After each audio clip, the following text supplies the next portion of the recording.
So everybody is able to see my screen, right? Just a quick confirmation. Yes, Abdul, we can see. Okay, thank you. So yes, yesterday we started with this new topic on caching, and we looked at how caching works, did some demo on it, and also we saw what kind of caching options are available in Snowflake. So we have result cache at the cloud service layer, then we have local disk cache at the warehouse level, and then we have metadata cache as well on the cloud service layer, which we will look at today. And then there is remote disk, which is not caching, but it's a permanent storage, which is an actual S3, right? And we also know that result cache persists, the results persist there for the 24 hours. And in local cache, till the time your warehouse is enabled or in the resume state, the data in the disk cache will be available. Okay, and then we did a few demos. We ran from cold, warm, and hot. And we also saw that Snowflake doesn't charge for caching data. So we had some points to cover for cache, and it'll take some 10-15 minutes today, and then we'll move on with the new topic. Okay. So yeah, this is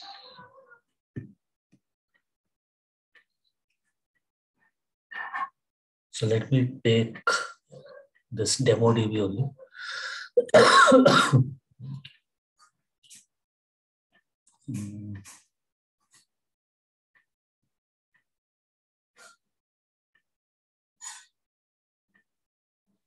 So there is this table EMP basic. So it has got some EMP related data in this, right? If I hover over this table, you can see that certain metadata about the table is given. The table name, when was it created, who is the owner, how many rows and size of the table, right? So if I want to see the count, like how many total rows are there in my EMP basic table, or for that matter, any table, okay? And if I fire this query, see this, it returns 20 rows, and when you were hovering also, it was showing 20 rows. And if you observe, the warehouse was not started, right? So, which means to process the row count, it did not start any warehouse for it. And if we go to the profile, okay, so this is your profile, this is your details here. See, it did not even scan the rows, right? And we know when it doesn't scan the row, when it is present in the cache, correct? Yesterday also, when the result was coming up from the result cache, we saw that there was no scan bytes. So if I go back to profile, see, it says metadata based result. Okay, so when we were studying about the architecture of Snowflake, we saw that we have 3 layers, and the layer which is responsible for managing the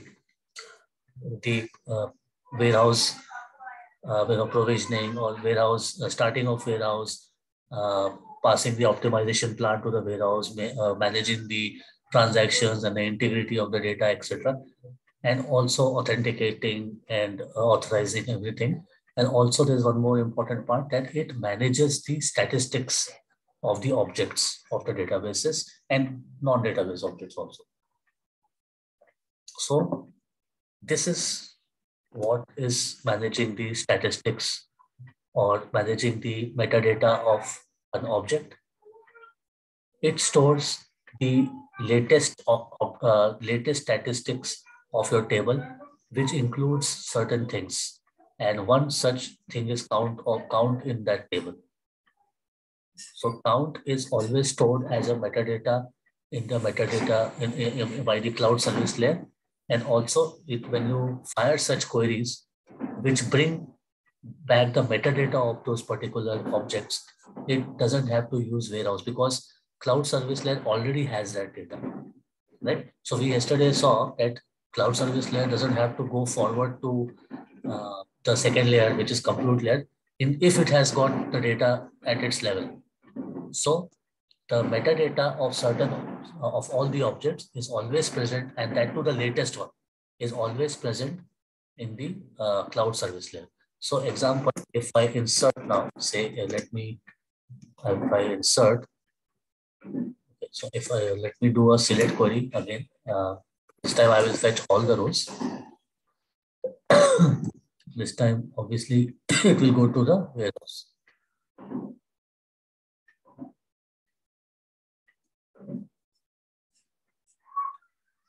Okay, so maybe yesterday we had fired this, and it was in the result cache.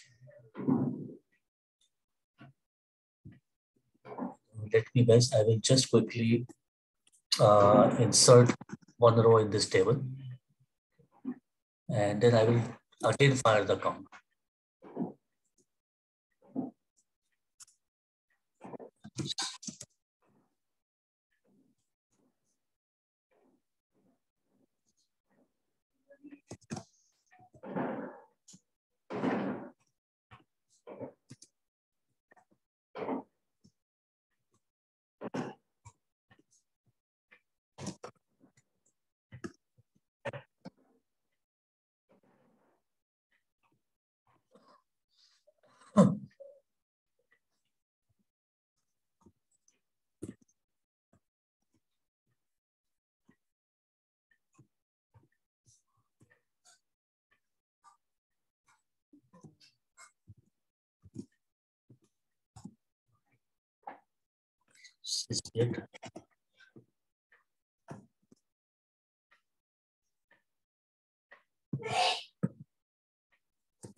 Okay, so guys, I inserted one row, and if I go back here and refresh, so see, it says 21 rows, which means the metadata is immediately updated. Okay, all this statistics, you don't have to worry about it, or you don't have to basically recalculate the statistics how we do in case of other warehouses. Even in cloud data warehouse, and even in your traditional on-premise databases, these most of the times these statistics are not, automatically maintained by internal architecture of that particular data warehouse or database. But Snowflake immediately does that for you, so you don't have to worry about it. So now if I go back and again give a count here, and I will just suspend the warehouse also, because we had fired a query on it, right? So that got started. So I will just suspend it.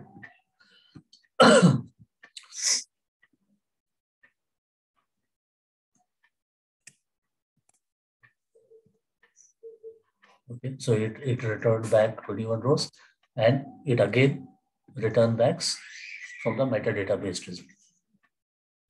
Okay, so what all kind of things are there in the metadata cache? So see, Snowflake automatically collects and manages metadata about tables and micropartitions. So what all information do you have? So you have the row count, table size in bytes. Okay, so we already saw the table size also. Then you have uh, the range of values, min, max values. Then you have number of distinct values also. And then you can have the null count also.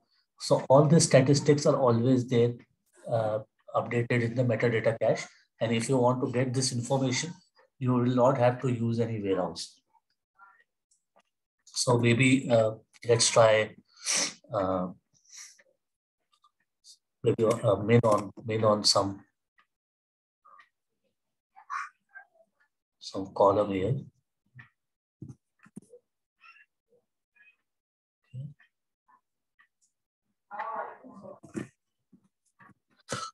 Let me do it on date.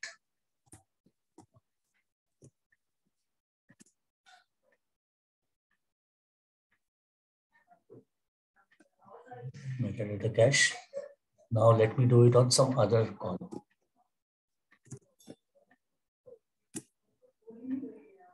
This first.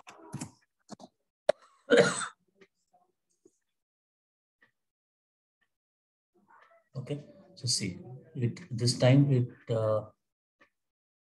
it did not get it from what do you call the metadata cache, but it got it from the table scan, right?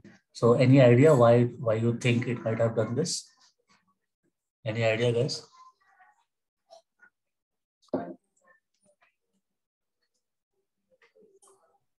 Can you repeat the scenario, Abdul, once again? Yeah. So if you see this, so we just saw that Snowflake at the cloud layer, it collects the metadata of the tables and objects with itself, right? And it automatically gets updated. We don't have to worry about managing the statistics and the metadata of those objects, right? So what all metadata information is stored in the metadata caches is the row count, total row count of the table. So we just saw that when we fired this count, and we went and saw in the plan, we saw that it basically uh, takes it back from your metadata cache, right?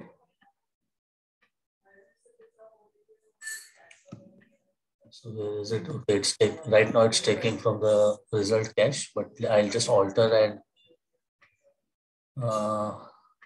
disable it.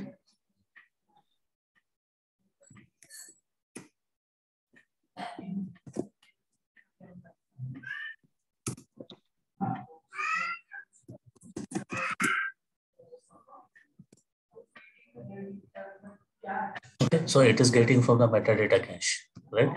Then the other things that are stored at for the metadata information is your table size. Okay, so if you also go and hover on any table, you will always see this. It will show you the size. If you see that size is 71.5 GB.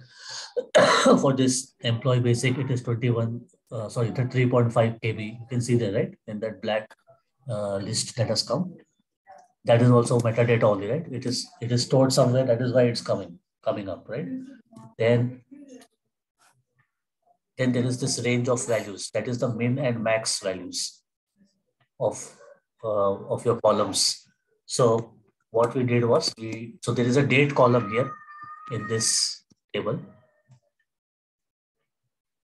Start date, right? There's a date column here. So if I go to the definition, so guys, to get a DDL, right, you can always use this get DDL function.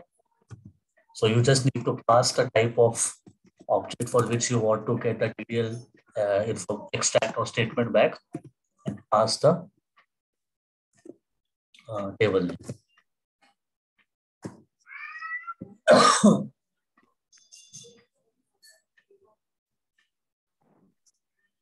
So you will get it like this. So if you see the start date is date, right? So I did as we saw here that Snowflake also maintains the range of values, that is minimum and maximum values of those columns. So what I did was I did a min on this date,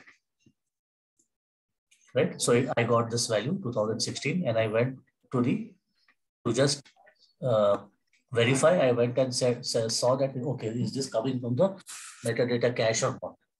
It is coming. So that's why it says metadata based result. So when you say metadata based result, it means it's coming from the metadata cache. Now, we saw that it stores both min and max. So let me do the max also. You got 221 here. And if you go to metadata, see it returns back from metadata cache. So what I did was I went and did the minimum one, is first name. There's this column first name also, right, in our table. Here it is, right? First name, last name, email, and so on. So what I did, because Snowflake is saying it stores the ranges from minimum to max. So I did this as well. Minimum first name, I got this uh, output, and I will also do max also.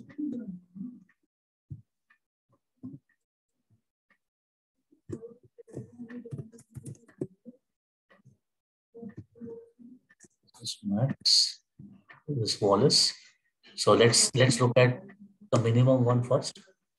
So here, what I was showing you guys is that here it is doing the table scan. It is going to the, if you click on this, you'll see it is taking from the local cache. Earlier, I think it took from the remote storage when I fired the first time. But here it is taking from table. The point is that it is taking from the table and not the metadata cache. It did the processing. For the other minimum and maximum, it did not have to do processing. It simply printed back the result from the metadata cache. Okay, and similarly for max. Similarly for max, it did the table processing. So I was asking, why do you think this is the, I mean, when Snowflake says it stores the minimum and maximum ranges, so why do you think it is not doing that for this? And it is doing for this. Start date it is doing, for first name it's not doing.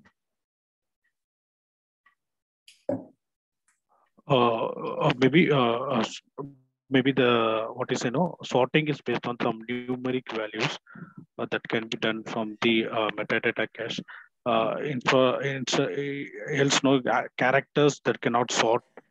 That's why it's going and taking from the caching. Yeah. So Local basically, disk cache. yeah. So most of the time, the type of data type that we have, where we apply min and max. So only those columns it does. So for example, we can do it on date, number, integer, those kind of columns we normally do that, right? So it will uh, do it for them, and that's why it doesn't do for these. Okay. So although I have not seen I have not seen this written somewhere in documentation, I might have missed it. So I will request you guys if you can also check. I have never seen this specification there, but I came across this scenario once when I was looking that, why the metadata is not coming for this, and I did a few more you know R&D stuff. So it was basically returning for number kind of data type and date kind of data types. So that's why I think it doesn't do for the varchar 2 or something like that. And if there's one more table here, okay, there's 0 rows.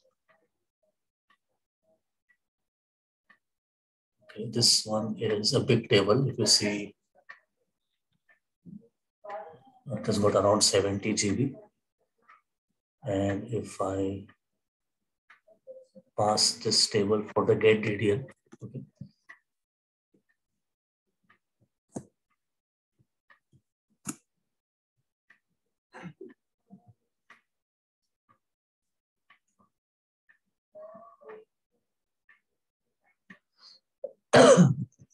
guys, do you see some difference here in this department EMP address table and this customer address table, customer how cluster work table?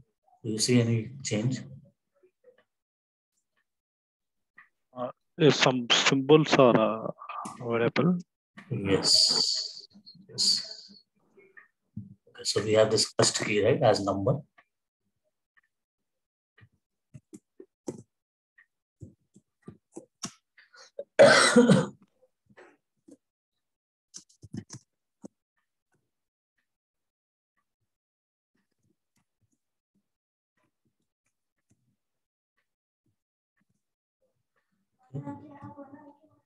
Yeah, see, it's coming from metadata cache.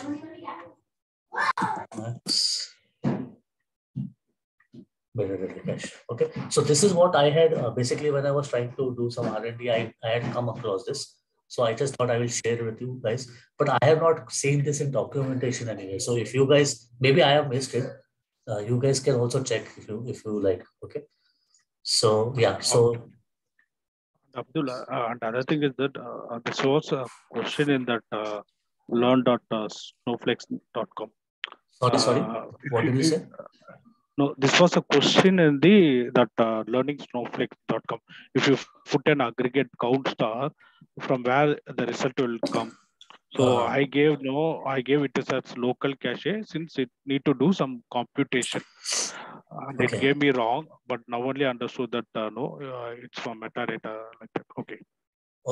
okay. That yesterday website which I had shared, that one you're saying Yes, and level up. that was it was a question. Yes, it was a question over there actually. Uh, Aggregate function from where it will take the data, which layer. right, right. Yes, that's right. So talking about aggregate functions, so you can have sum also, right? There's something called as sum. Let's sum.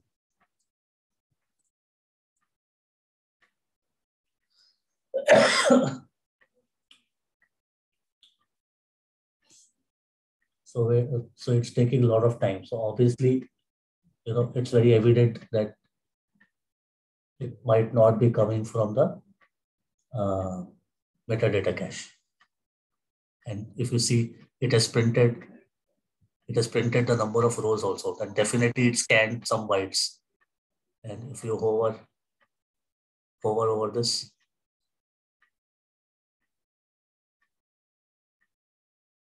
see, it shows you like what all it did, right?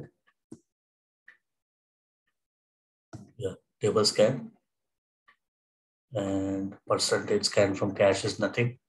Disk IO was 94% was disk IO, right? Quite costly. So uh, not all aggregate functions will return from metadata cache, but count star, max, min, those kind of only will be returned from metadata cache. Okay, and even we have distinct also stored. So like number of distinct values. Okay? So let's do that also. Distinct. Let me first get the columns here. Select this. Maybe what?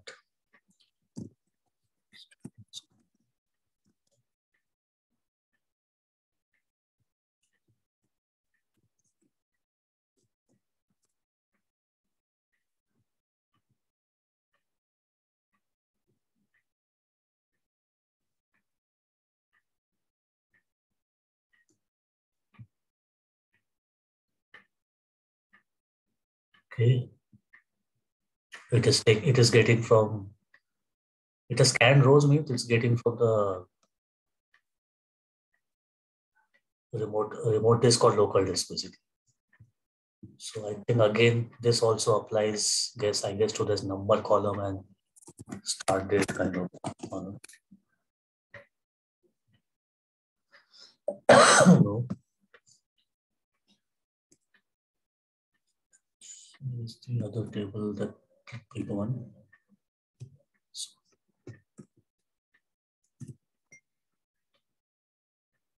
distinct.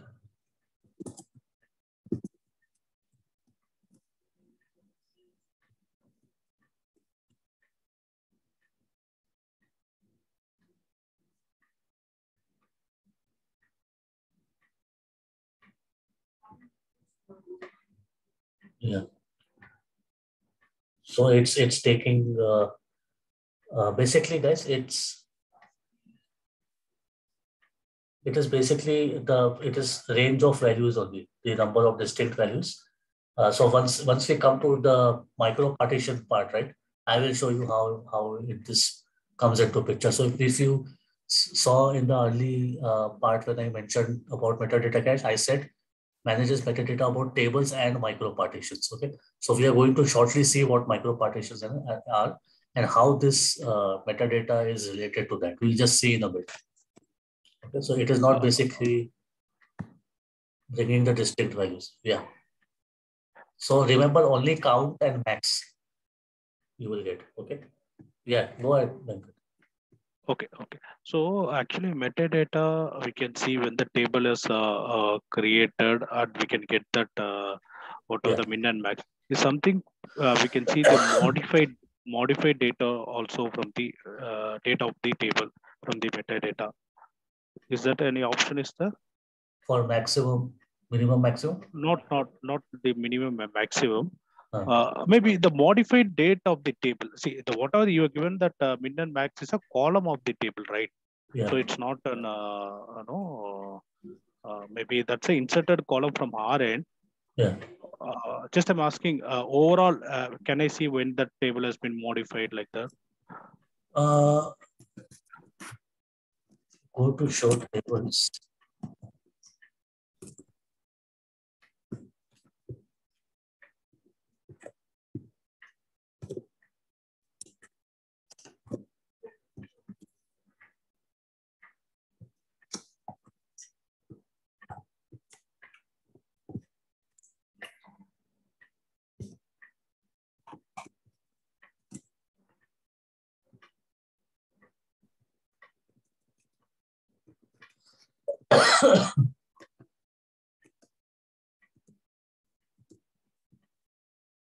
So this is somewhere, this is some metadata about when the table was created and all. When it was modified, let me see if it is there in the information schema. Last modified. Yeah, let me see if it is there in the information schema views.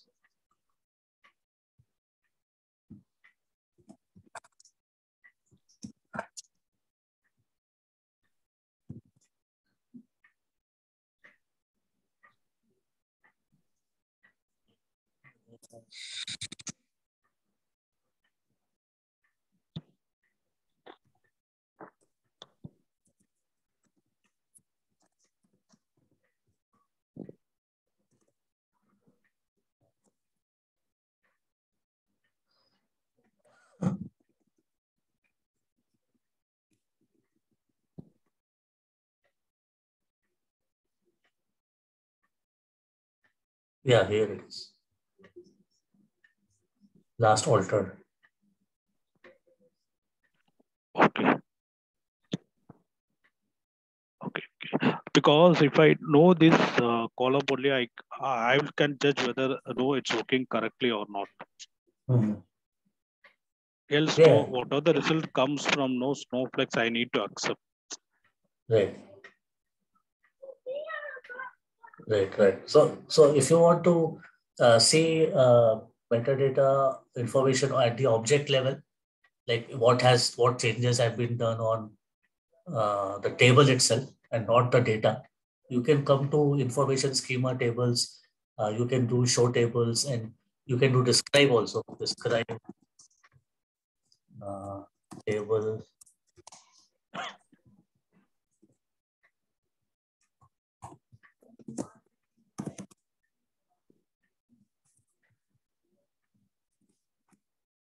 So you can get some additional information about the columns also, like what all columns are there, uh, what is the primary key, unique key or not, and all that.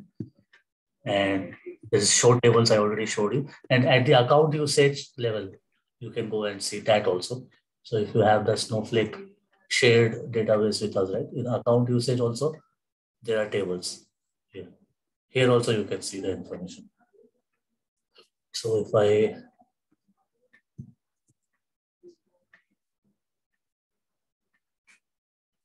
so there are quite a few places where you can see it.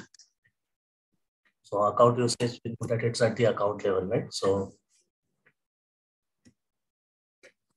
but account usage will have little latency. Whatever changes you do, it will not immediately come and reflect here. Okay, it will simply come after 45 minutes or 3 hours also, up to 3 hours also. So in this also, here you will get even the deleted information.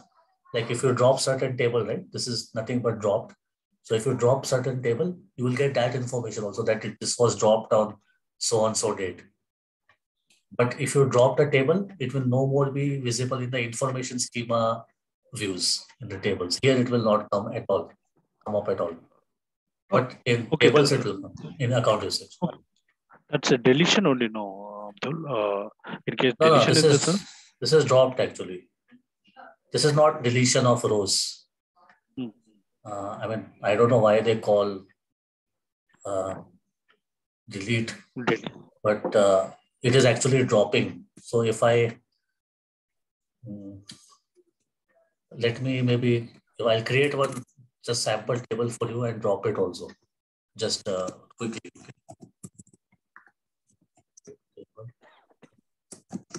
EMP_drop. Okay. I will take same as this one only. This table only. And I created, it's what created with 20 rows, it will get created. And if I go and see the data and information schema here,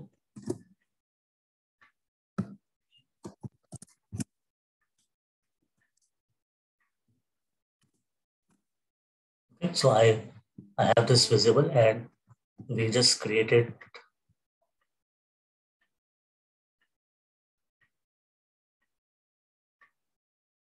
today only. So both are same dates. And if I go and see here in the account usage,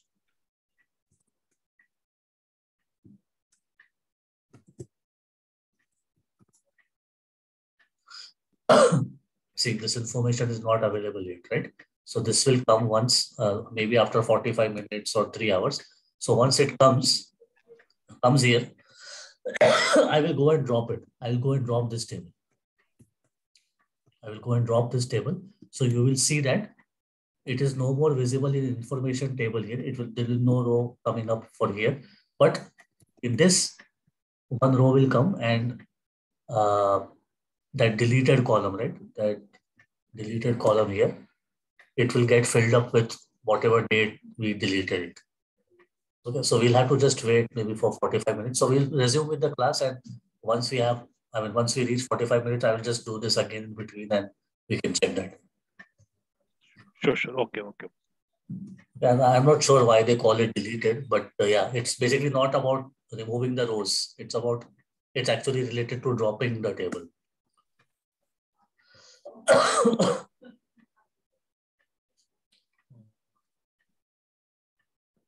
Yeah, and it stores null count as well. Cool. So there are certain points, Snowflake lists for, query persistent in their caching. So I'll just quickly go one by one points.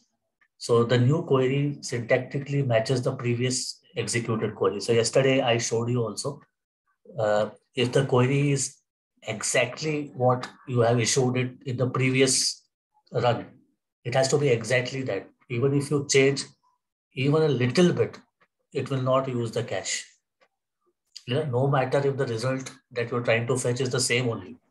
But if you change it even a little, this syntactically, then it will not use the cache. Okay, that we saw yesterday, right? The query does not include functions that must be evaluated at execution time. So this is obvious if you get something called as current timestamp, current date, something which you have to basically generate on the runtime. So that time also, obviously, it will not use cache. So Abdul, yeah, just to sorry to disturb. See, actually, you're mentioning cache. So, which cache that refers to, whether it's a result cache or a local disk? The reason is that yesterday we saw that even the filters are getting applied in the local cache. If yeah, that is the case, no, if there is some changes, surely local cache will accept. So there should be a specific on that slide whether the result cache or it's a local disk. yeah. Let me just check that, confirm it for you.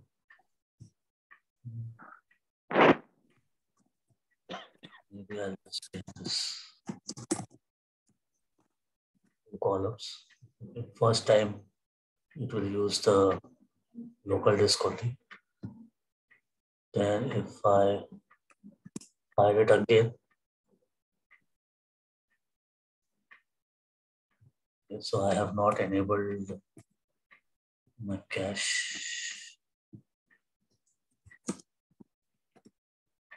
Now it will take from the cache.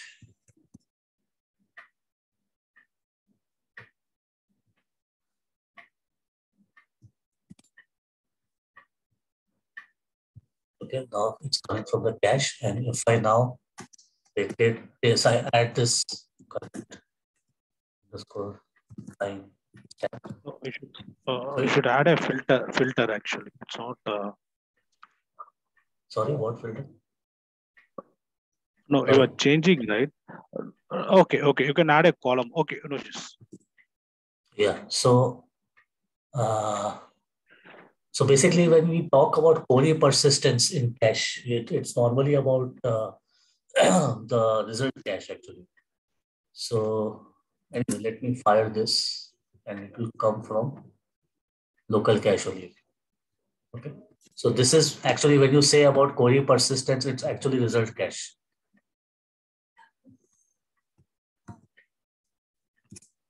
If you want, I can just add.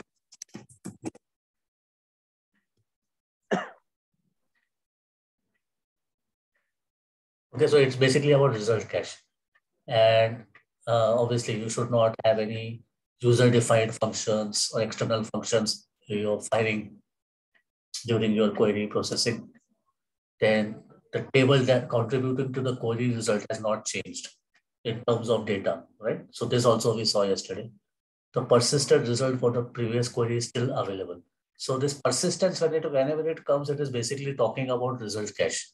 So if obviously 24 hours has elapsed, and that obviously that result cache will not be available storing that result, right? So it should be available to return back.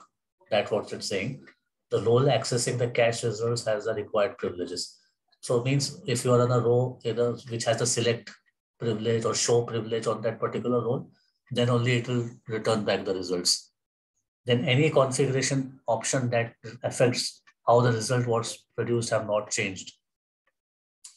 Then the tables micro partitions have not changed. That example being reclustered or consolidated due to changes to other data in the table. So this micro partitions and all will just look in a bit. Okay. So basically it's trying to say that if there is even another data which has changed and it belongs to changing, it affects the micro partitions, then also result cache might not be used. So there are certain simple points only, like when all the result cache will not be used. You can just keep in mind. And when we talk about micro partitions, some 2-3 points which were mentioning micro partitions here, that will get cleared, and we will revisit those points back. So, any questions on caching till now?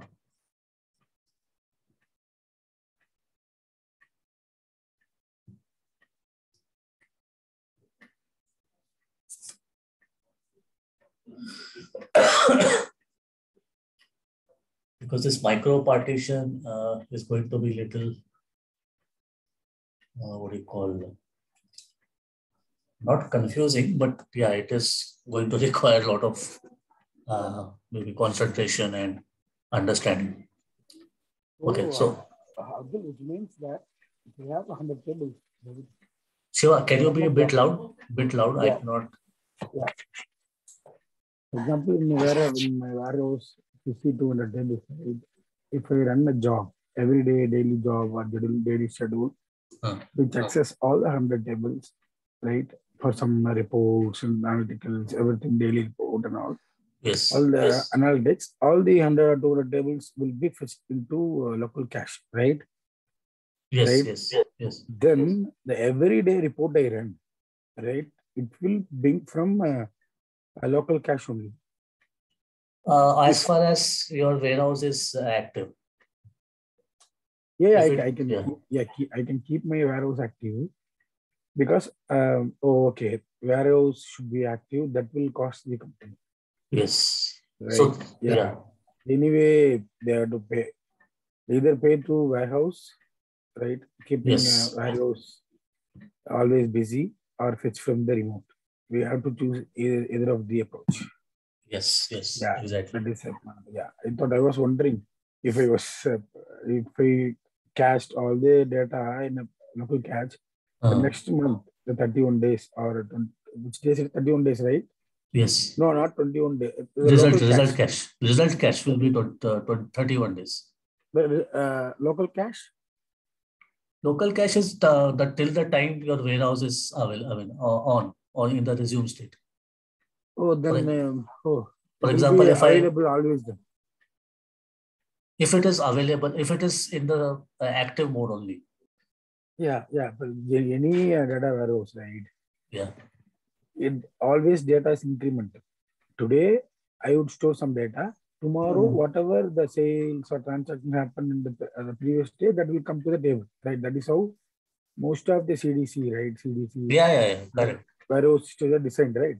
In that case, Yes. only the new records will be the cost of fetching the new records from the storage layer will incur for the organization, right?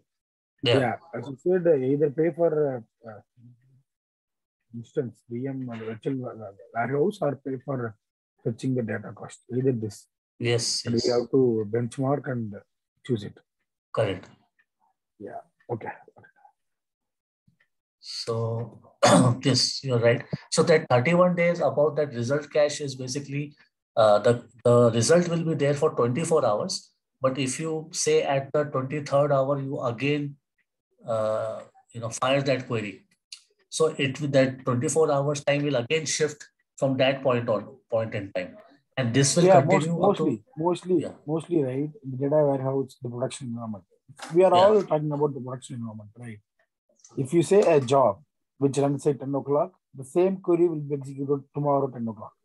Maybe the date changes, where condition changes, right? Because of the change in the where condition, it will go to the local cache, not from the storage cache, right? Storage disk. Yes, right? If I apply where transaction will be equal to today or tomorrow, the date will change, right? That time, whatever yesterday we saw, whatever the new records got inserted in the base table, that will be also cached in the local storage, as long as I fetched from the same warehouse, right? Yes. Typically, it will be the same case. If I have set up Informatica jobs, right? Correct. The same user, and we will delegate, okay, this is the virtual warehouse for this application or this schema. Yes. In the production, in real time, we don't change the warehouse very frequently. No. Set up, that is the warehouse for any jobs pertaining to Informatica job that you are running, right? Right. In that case, the local cache will be available. Yeah, the only concern is the warehouse being idle and being active. That is the yes. You have to keep 24 hours active. So it depends on you how you do it. So if you go to this configure here, so you can always keep this factor as per your need, right? Either you can say that don't suspend it at all. Okay, so you will always have it in your cache, local cache, or you can keep it minimum 5 minutes. So once your processing is done, it will just go never off. Right, performance also will be very awesome, right? Only the additional records, only the date of today's transaction will be fixed from the storage. So performance also will be very good. Yes. So if you see, I mean, so we have this batch processing and real-time processing, right? So obviously batch processing is scheduled on a particular interval. So for such most of the, for example, the production data warehouse environment, the real-time streaming applications are quite few. For example, if there are 10 feeds, 3 or 4 feeds will be real-time. Yes. Remaining 97 feeds are batch. Right. It is not required to have a real-time. Right. In corporate data, you normally don't get real-time. It is mostly for social media apps. There will be some scenario where any domain, there will be some scenario, there are very specific cases they need real-time data. Yeah, maybe for stocks and all, it could be there for we work for stocks, right? Yeah. So the moment you make a stock, that the data will be go to 50 applications. Right. It will go to different external, internal applications, right? Those things we use Kafka stream. Right. But this batch jobs, it is not required. Yes. And as you said, 90% of the jobs are batch only, as you said. Yeah. Yeah. Okay. Okay. Yeah, we can proceed. Yeah. Okay. So guys, this is about caching, and now a very important point or topic as such that we're going to see is micro partitions, right? And it is the heart of Snowflake data structure, like how behind the scenes Snowflake treats its data that is getting stored, right? So you know any so all these data structures that we have studied, like stacks, your lists, linked lists, queues, and all that. So I mean, at the very first arrays, at the very first point, I mean, thing in mind comes is why at all do we need these structures, right? So obviously, when you arrange your data in such a way, I mean, let's just forget about list or stack or any kind of data structure, specific data structure.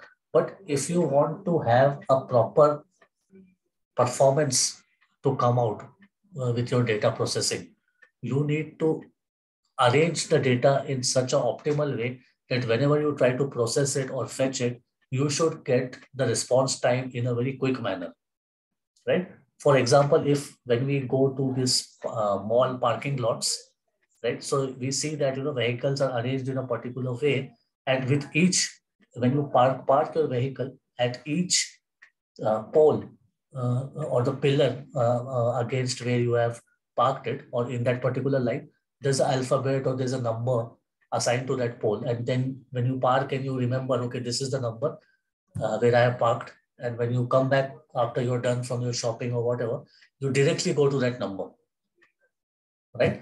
Or as a human instinct, you vaguely remember, okay, in that particular area, I had kept my bike or car. So that is basically not in terms of, I mean, if you draw an analogy with computer, you basically going remembering that memory location and you directly going to that memory location, right? So the data structure is basically meant for giving out a good optimized response when you're trying to query a data or fetch a data, which is why data structures are quite important. And all these big giants like Google, Facebook, and all, they mostly, when they interview people, it's mostly around data structures, So unfortunately, in service companies, we don't get to work on such a level. But yeah, I mean, that is a real deal when you talk about the giants like Amazon and all. So yeah, so similarly, to get a very good optimized response, Snowflake has also come up with its own way of handling the data it stores. Correct? So we all know that Snowflake behind the scenes uses S3. So S3 buckets are used as far as this thing is concerned. The cloud on which it is hosted, if it is AWS, it is S3. So S3 buckets, if I mean, I don't know who all know a little about S3. I mean, you don't have to be expert, but S3 is actually an object storage, you can say structure it follows. So what you mean by object is, if you're trying to put some file into S3, it could be a video file, it could be audio file, or a simply text file, JSON file. So it takes it as a whole piece. That file will be as a whole object, right? But there are some storage devices like hard disk, and even if you talk about AWS, there is other storage like EBS and all. They store the files in the block storage kind of thing. Block means, if, for example, if you have this file, even your Hadoop and all, they also follow this block storage processing, right? So when you have this, Hadoop is distributed computing, right? So if when you are processing a big file, what Hadoop will do is it will basically divide into some chunks, smaller chunks of data. So this is called as block level storage. same file, single file only. You're breaking into small blocks and then storing. So so S3 is not like that. Okay, S3 will take this whole file itself as one, and it will store it as an object. So which is the reason when you store your data here, it goes in this object kind of format, and it creates small files of your data, right, that you are storing like this as an object. And these are called as MicroPartitions from the perspective of Snowflake. So this is the physical data structure which Snowflake stores behind the scenes in the S3 bucket. Small MicroPartitions. I mean, ultimately, these are files only. So this is a logical representation, right? When we are storing this, when we are getting back some data and we see these rows and columns, it is not actually getting stored like rows and columns behind the scenes in the same way, right? It is basically a logical representation to show you on the screen. Even if you talk about Oracle or any other database, behind the scenes, it's actually a file somewhere on the server. From there, it is showing you the logical representation as a table. Okay, so S3 is behind. So in Snowflake, it's S3 behind the scenes, and it is storing in the form of objects, and it is called as MicroPartitions in case of Snowflake. Snowflake calls it as MicroPartitions. And the other point is Snowflake is columnar oriented data warehouse. So it is MicroPartition and columnar oriented. Okay, so there are two kinds of storages, right? One is your row level structure. This is a columnar oriented structure.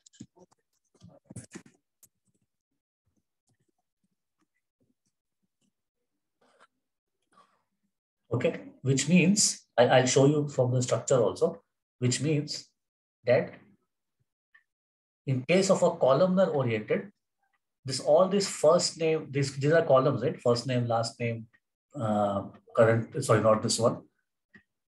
Whatever columns are there in this table.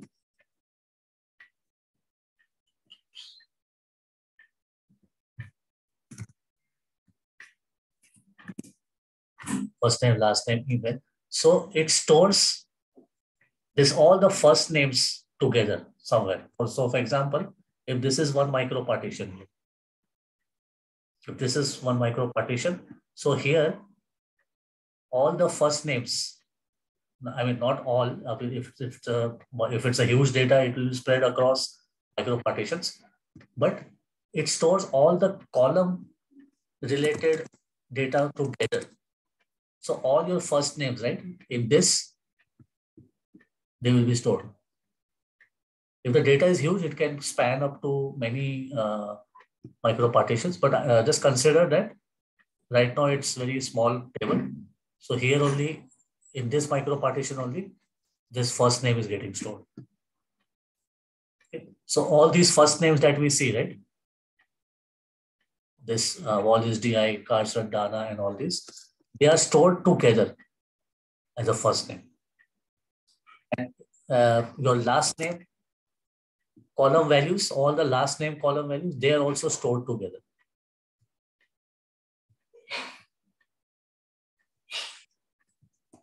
Last name. So inside this, you will have all the last name values and so on. So email together and street address together and all that together. Okay. And in case of row level, obviously, I mean, it's Snowflake doesn't store it that way. But for your information, if I'm just showing you, it will be row level way of format. The same way it will store the data on the hard disk. Okay, so first name, and beside that whatever contiguous memory location will come, it will be last name, then email, then street address, like that only it will store in that structure. Okay, So both of them have their own advantages and disadvantages.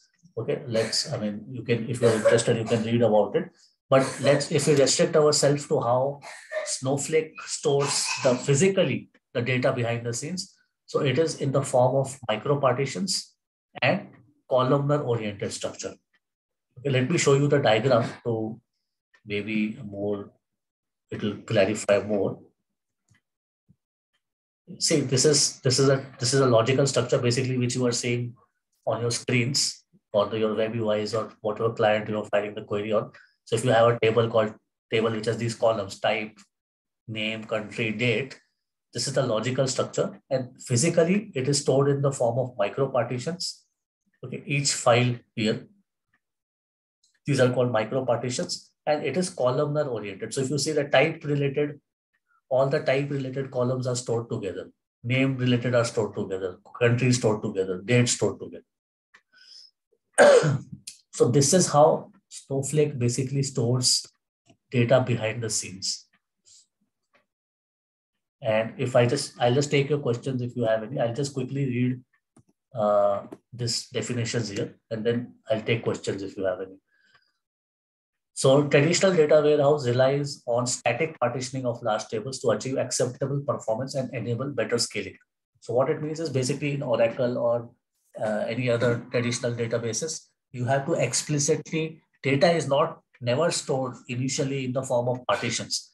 You have to explicitly define partitions when you're creating a table, right? So for example, if you're creating a table, and say it is Oracle or MS SQL, whatever databases you have worked with. So if you're creating a table and you say, okay, I have, country, I have sales, then I have city, all that. So here, if you store data, it gets stored as row level because Oracle is a row oriented database, right? So it will go and store it as row level structure behind the scenes. But you have to explicitly specify the partition here. So for example, if you say, okay, I want a list partition on the city. So what it will do is it will arrange the data in row form only, but city wise. So all the cities, say you have, say Mumbai, Chennai, and Pune, and so on. So all the Mumbai related data will go in one partition. Chennai related will go in one partition. Pune related will go in one partition. Like that, it will happen. But you have to explicitly say this to the optimizer when you are creating this table, right? If you don't say this, your data can be scattered, and also partition will not apply. Firstly, partitions will not apply. They will not be stored in the partition format like these micro partitions here. Right? So that is what it says, that traditional databases, they rely on static partitioning of large tables to achieve acceptable performance and enable better scaling. So we all know for the traditional databases, when the data grows in the huge volumes and when the indexes are also of no use, right? Normally the basic performance parameter that we go and set is the index, right? Whether it's a binary or bitmap, whatever kind of index you do that. But as the volume of the data keeps growing, the indexes are also no use ultimately, and then you go for the next level, which is partitioning. Okay, but you have to maintain it also. So for example, if tomorrow some new city comes here, maybe, right? Maybe what Delhi comes. So you will have to go and alter this table and mention the value of the city here also. So here you say Mumbai, Pune, Delhi, sorry, Chennai, and you have to go and add Delhi, and then you have to go and add as and when you get a new city in your data. Because this normally happens with dates also, right? So you give partitions, so that is called as range partitioning in Oracle, right? So where you say, okay, divide these tables range wise, maybe for 2010, I want one partition, for 2012 to 2021. So most of the times DBAs have to foresee and create partitions till say 2022, right? And they have to create some automated housekeeping scripts which send an alert to them that this particular year is approaching, maybe 223 is approaching, and you need to create partitions. Otherwise, it might fail.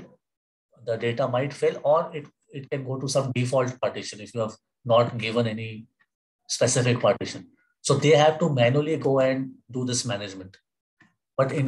So that is what it's talking about, the static partitioning of traditional data warehouses. Okay, so what are the limitations? Manually managed by DDL statements, maintenance overheads. We just saw these two. Data skewing resulting in disproportionate partitions, right? So data skewing is basically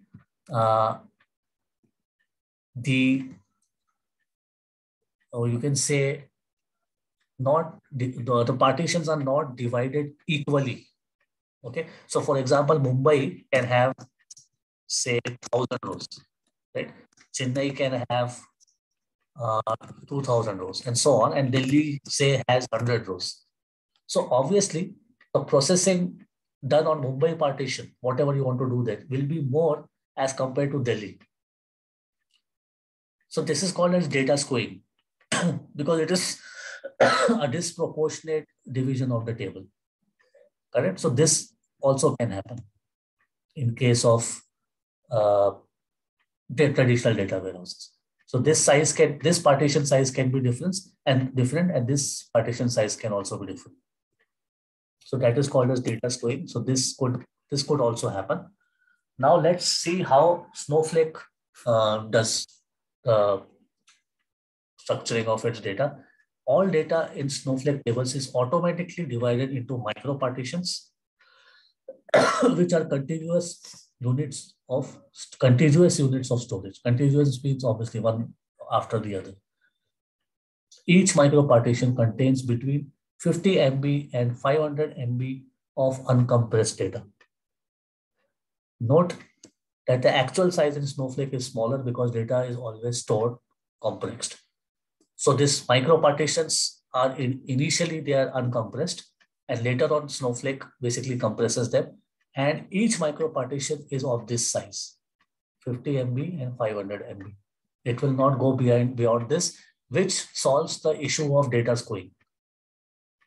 Okay, even if in this case, if Mumbai has 1,000 and Delhi has 100, so the way it will store is 100 partitions. I'm talking about partitions. If it is Snowflake, 100, and it will go up to your 10 times.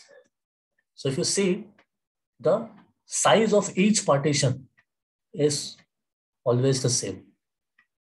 Okay, and so if you say right now you have only 50 here, so when the next 50 comes, it will go into this partition only. So it maintains the size of each partition. Here in traditional data warehouse, it's not like that. If you say Mumbai partition, it will go, their size could be different, that Mumbai data can be different from Chennai data. So it will not do that equal division of partitioning. But Snowflake does that. So 50 MB and 500 MB is the number you can remember, which they ask in certification also. Groups of rows and tables are mapped into individual MicroPartitions organized in a columnar fashion. So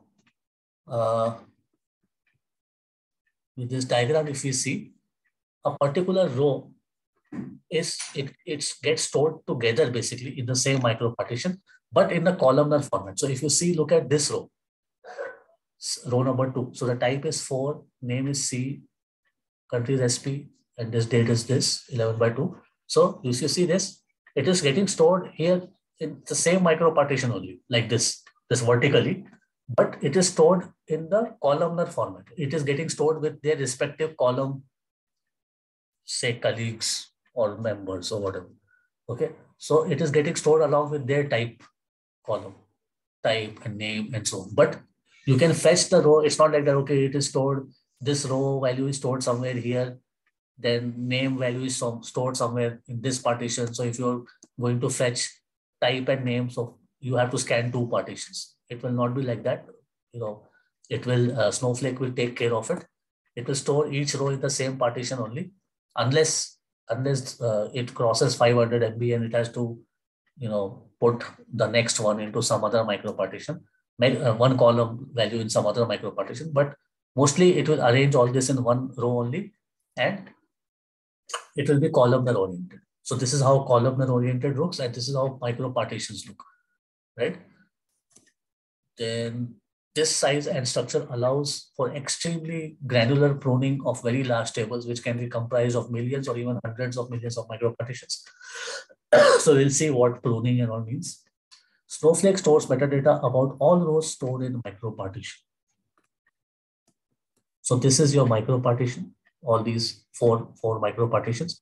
So the metadata that we were talking about, so that metadata for all the rows that are here in this particular micropartition, it gets stored as a header of the micropartition. Okay, so what all values? Range of values for each column in the micropartition, number of distinct values, and some additional properties for optimization and query processing. Okay, so those row counts and distinct and all that, that metadata information that gets stored here at the micropartition header level. Okay, so any questions before we move forward?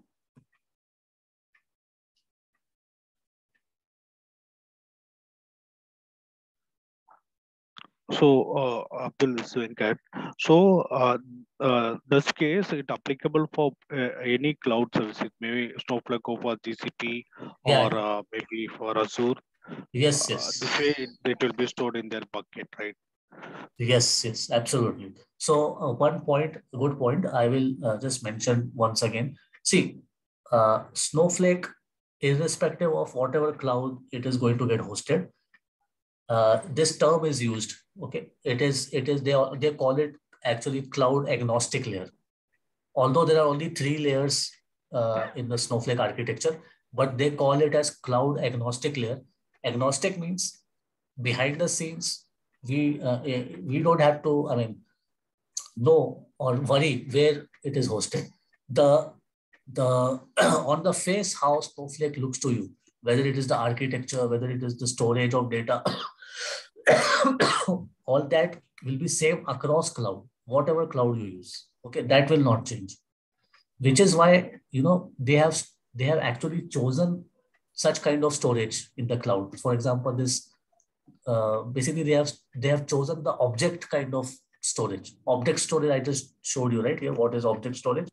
So if you look at Blob and if for the Microsoft Azure, which Snowflake uses behind the scenes, if you look at GCP buckets and S3, of course, they're all object storage,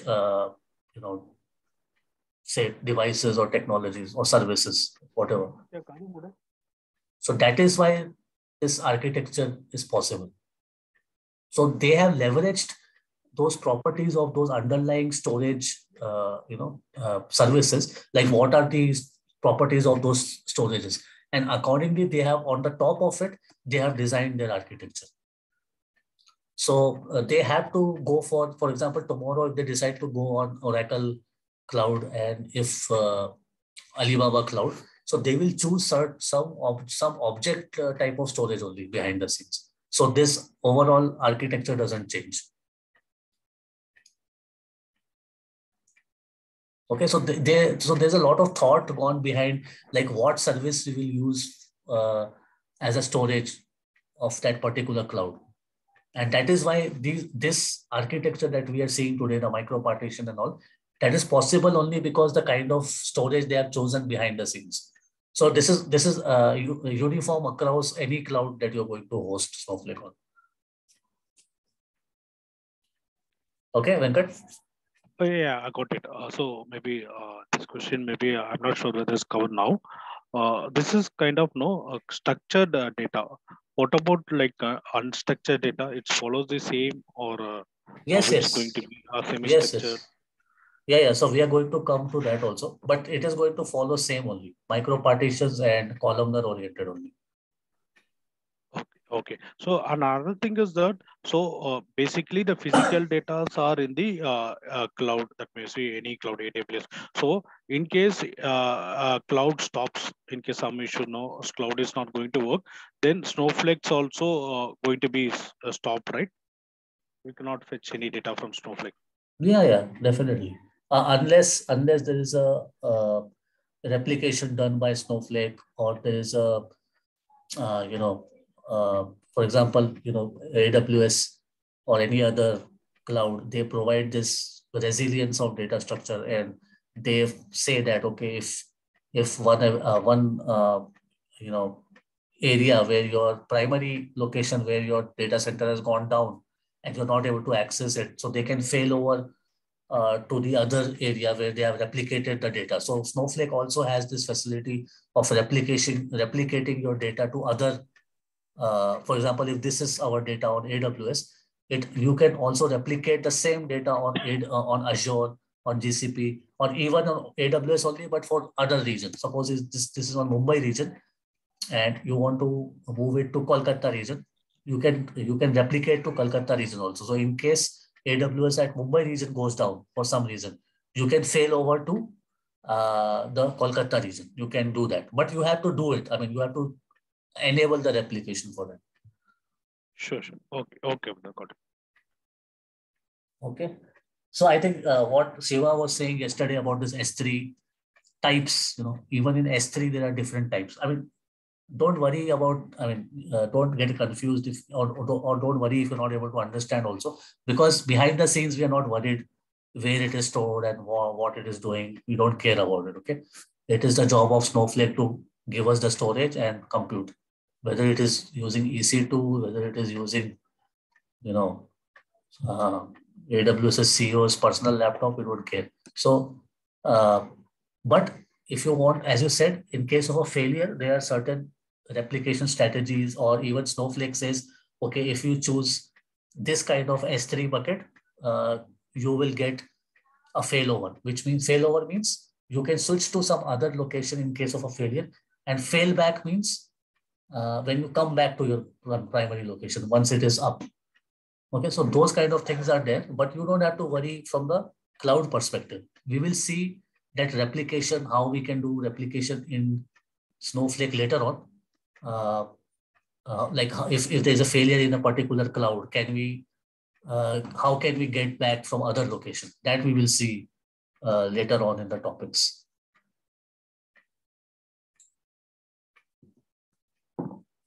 And yes, you are right. This is completely,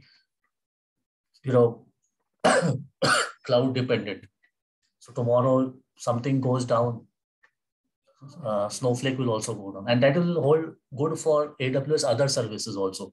So any application, say for example, S3 is gone down. Okay, so Snowflake is using S3, and say Mumbai region S3 goes down. So obviously, people who have hosted their Snowflake on Mumbai region, they will get impacted, and any other application apart from Snowflake also. For example, Netflix. Netflix uses S3 as one of the storage services for keeping its videos and films and all that, right? So that will also get impacted. Okay, so that is how cloud is. I mean, if it goes down, definitely things will go down. So, there is a lot of thought which goes down in selecting the data centers where your physical servers and physical storage will be kept as far as cloud is concerned. So those architects who are, setting and designing where to set up our data center. So they have all these various factors that goes into their thought process, like whether this area is prone to natural calamities. Do they have frequent earthquakes? Is there a flood history? How is the power supply to this particular area? So there is a lot of thought which goes behind before actually starting a data center. Okay, so yeah. So does that answer your question? Yes, Abdul. Okay, cool.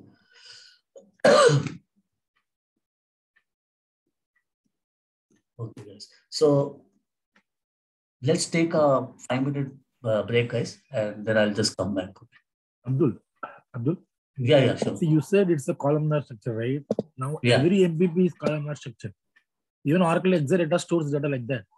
Yeah, there are so many columnar structures. Redshift is also columnar. Redshift and Snow Exadata also, it's a hybrid columnar structure. All the rows. If you have 100 columns in a table, for example, 100 records and 100 columns, right? Yeah. First 5 records will be stored for all the columns in one partition. The same way how you put the MicroPartition one. Yeah. Right. This also same, exactly same. Yeah. Maybe the only difference what I see is micro, right? Yeah, exactly. The partition size is less. Yes. And the chances of data skewing is evenly distribution, right? Yes. When we say evenly distribution, the chances of having the data structure with uneven distribution of data is less. Yes. Or else exactly same. Yes, but see, columnar oriented is something which is not new. Okay, it is existing from the NoSQL databases, right? So it's so what I mean, guys, don't think that Snowflake has come up with this columnar structure. It is nothing new. It is existing from quite a while now. But if you, see, if you know so Shiva is worked on AWS, and if you're not worked on AWS, it is fine. Don't have to worry. But somebody who has worked on AWS and worked on S3, they will know how intelligently they have used the S3 properties to create this structure. Okay, so as an object, so this whole MicroPartition is an object. Then they have this columnar structure is of course not related to S3. This is how they have come up with, because columnar structure and row level structure, they both have their own advantages, as I told you, right? For transaction processing, when you have a lot of DMLs going on, that time your row level is good. And when you have this reporting kind of a framework, where you are analyzing the reports, fetching a lot of data and some limited columns, that time this columnar oriented structure is very advantageous. So both have their own advantages. Okay, but it's not that row level is completely pathetic. It's not like that. But columnar is good for some cases like reporting and all that. And this is nothing new. Okay, this kind of structure is not new, guys. But micro-partitioning is new. You will not see micro-partitions created in some other databases, that too of same sizes. I mean, at least I have not seen that yet.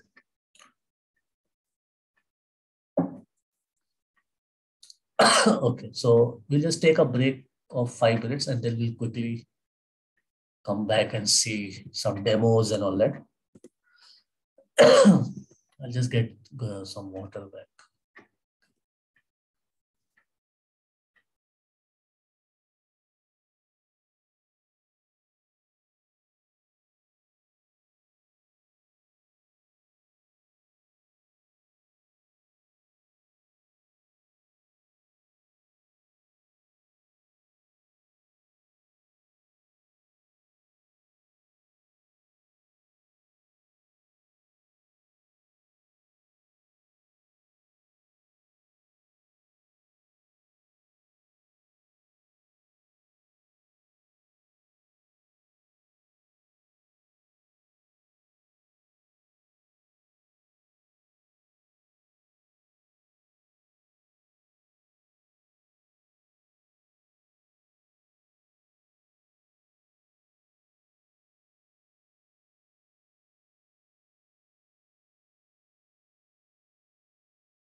Hey guys, I'm back.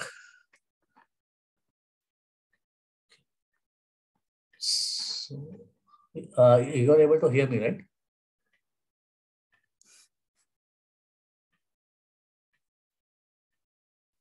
Yes, Abdul. Okay. Okay, guys. So, in the meantime, any questions about this structure while we were on the break? Did anything come to your mind? Just feel free to ask.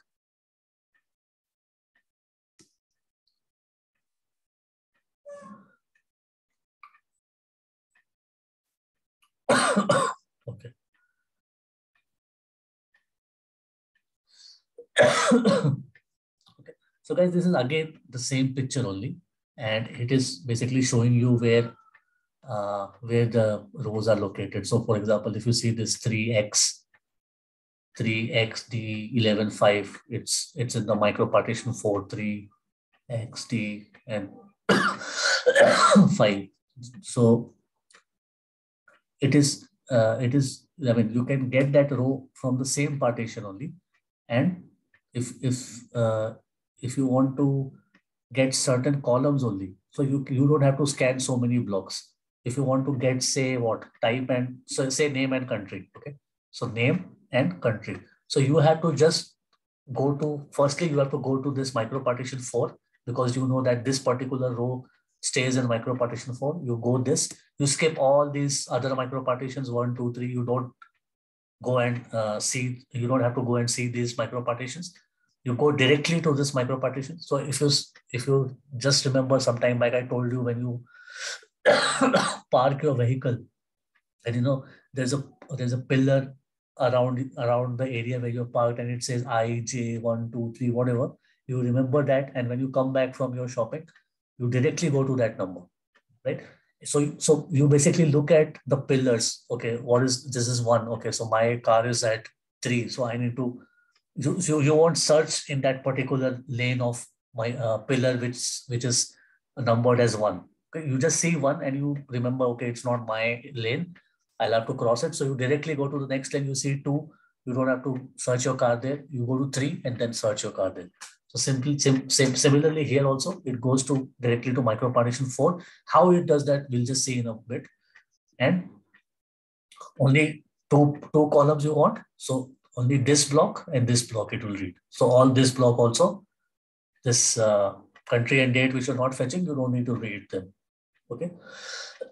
So this act or this method of canceling out the partitions which you don't want to scan because your data is not present, right? This is called as partition pruning. Okay, and that partition pruning is not something related to Snowflake only. It is a normal term used for partitions. It is called as partition pruning. Pruning, Pruning. So what is it? It is the act of cancelling out or it's a method of cancelling out the partitions which you don't want to scan. That is called as partition pruning. Okay. Yeah. So see, again, how micropartitions look. It is a columnar storage, right? So how that look, how row stored looks, how columnar stored looks, it is showing. And again, some data is present here. And this is the header of the micropartition. In this header, you have the min, max, and distinct values, row count, and null, and all that. So using this header or this metadata information in each micropartition, your cloud service layer does the pruning. Okay, so it will see this range of values here. For example, you are trying to fetch 3xd and 11.5. So it will try to see the range of values for each header. So it will go to 1. Okay, do you have this range? No. Do you have this range here? No. Do you have this range here? No. Do you have this range or whatever metadata information it wants to access? It will say, okay, yes, this metadata matches here. So let's search in this one. So that is why that metadata is very important, and that is why it is kept at each micropartition header. So the metadata related to the data you're storing under each micropartition, that is kept in the header of your that particular micropartition. That is how it does the pruning. That is how it finds out I need to scan this row or not, this micropartition or not. And each micropartition is for 50 MB to 500 MB in size, each micropartition. So did you understand how it does the partition pruning and what is the significance of header in the micropartition? So all that count and all we are doing, right? That select count from this table, select minimum from this table. So that is how it is getting the metadata.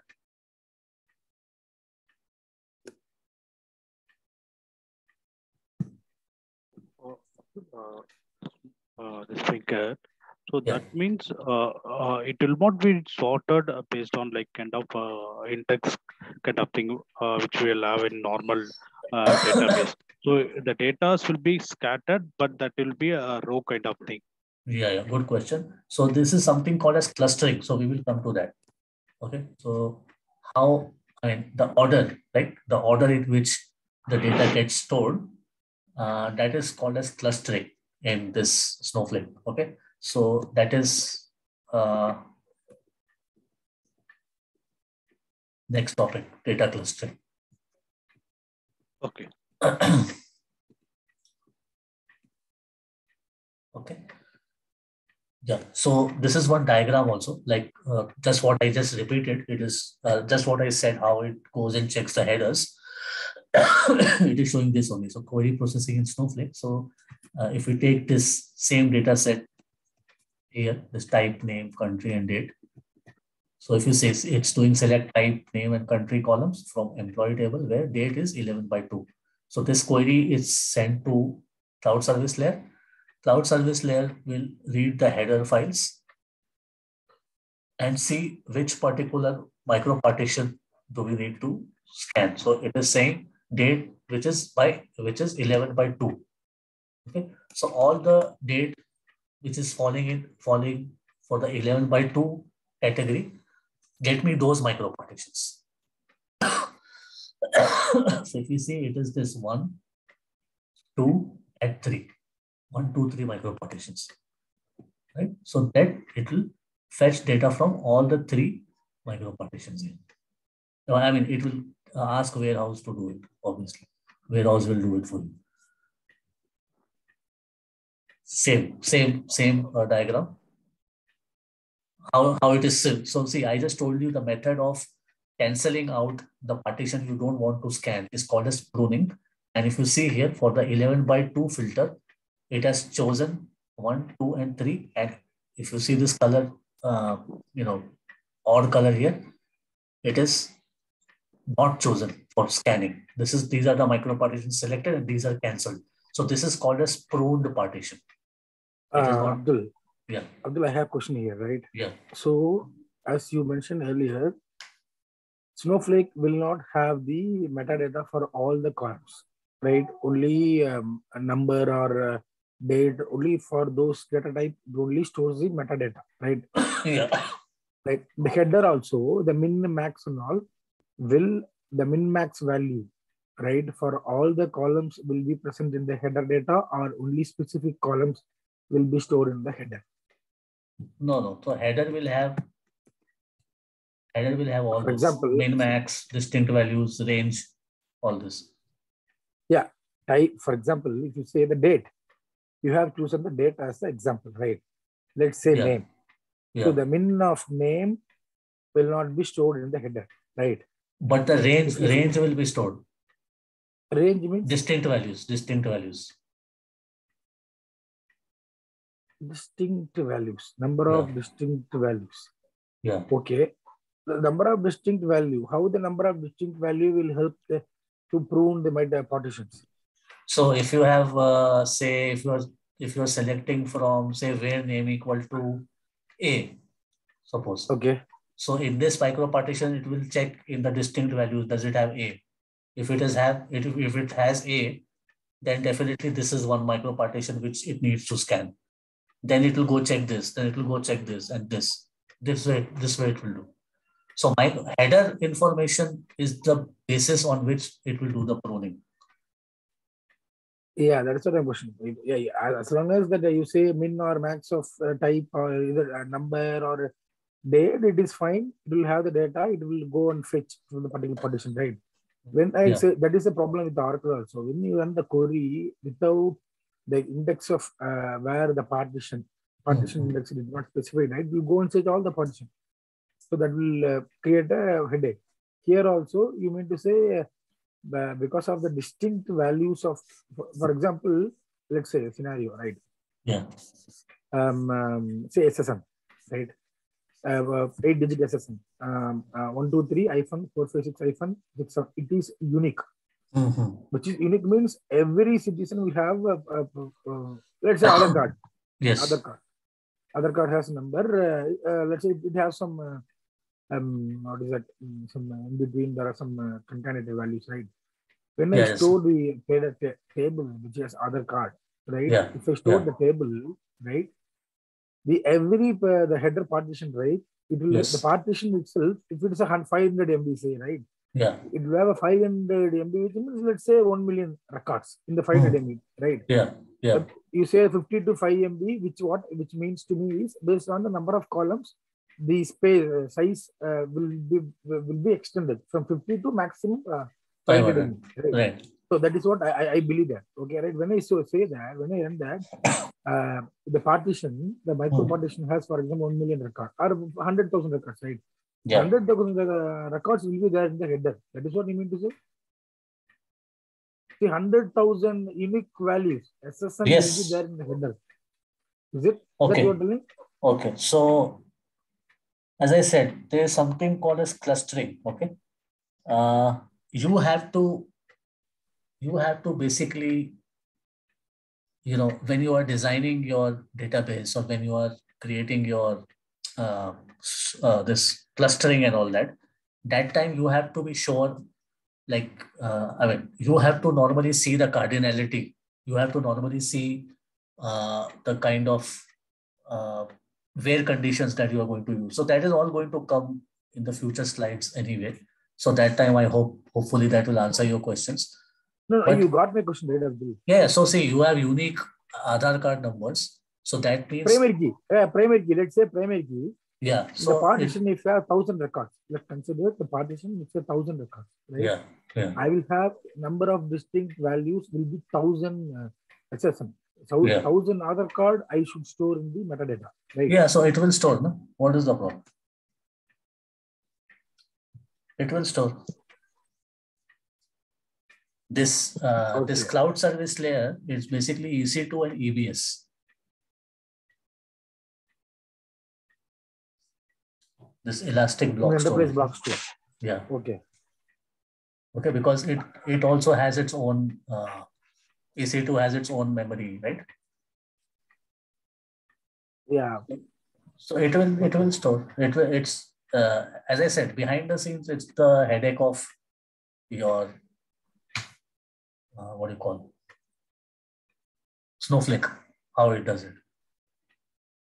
All right. In that case, if I put select start from the table which is Aadhaar card, yes, the header will have a scan to all 100 records in the header.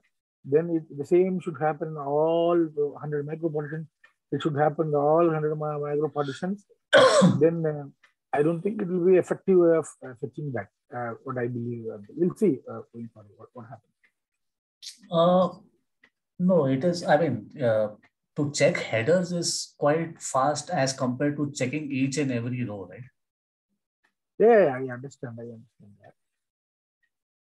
So, and also, see, let's continue with your discussion on Aadhaar card. So if you're saying, say, select, in this case here, let's think that this is Aadhaar card employee and where Aadhaar card ID equal to so and so, correct? So yes.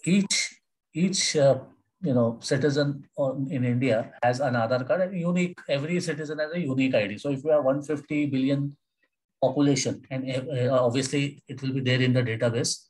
Every record of that Aadhaar card will be there.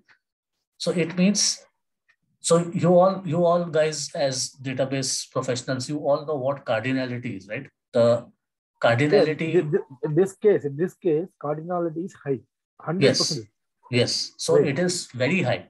Okay. So when you come to clustering, so let us reach clustering and then we will discuss this point. Okay. What clustering means and how it decides to create micro partitions based on what should factor should it decide to create a micro partition. That then we will discuss about this. Okay. Okay. So this is how pruning happens, guys. It has to happen through header only. It will check those metadata information here and it will give you the pruned partition. Hence, if we go back to query now, okay, we will just fire one query. It is suspended. Good. Let me make it false also.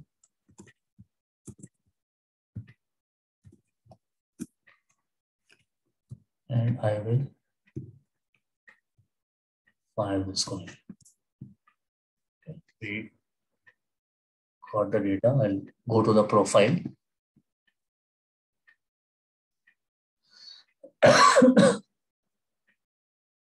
See, pruning.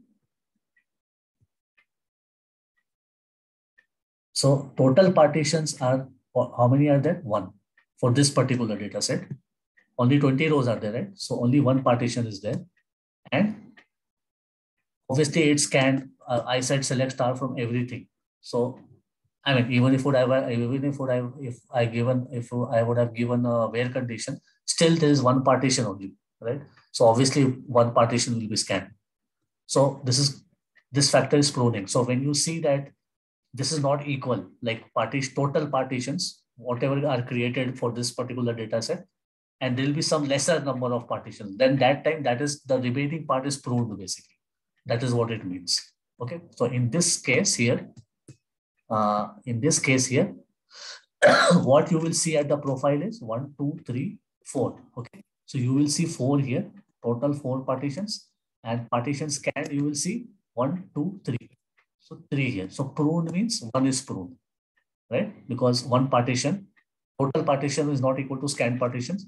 One partition was left out and that partition is basically pruned. So this means that.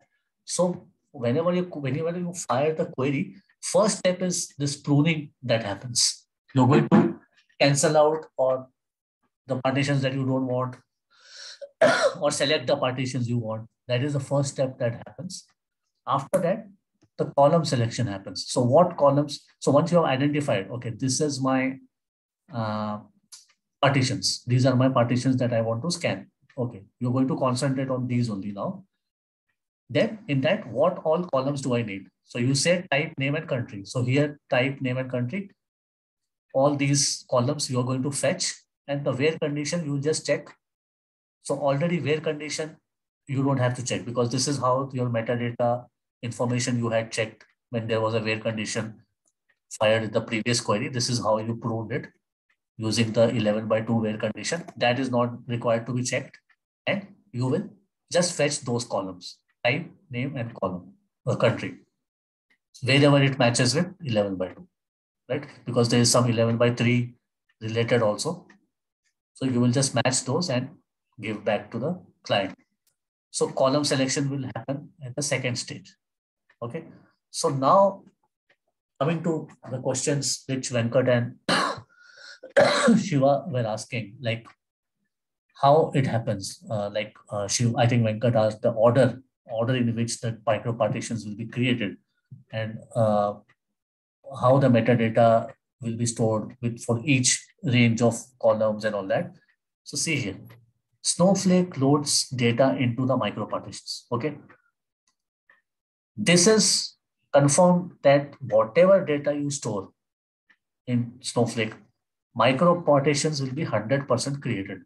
Okay. I mean, the data stored structure behind the scenes will be in the micro partitions. And it loads data into the micro partitions as and when data is inserted into table.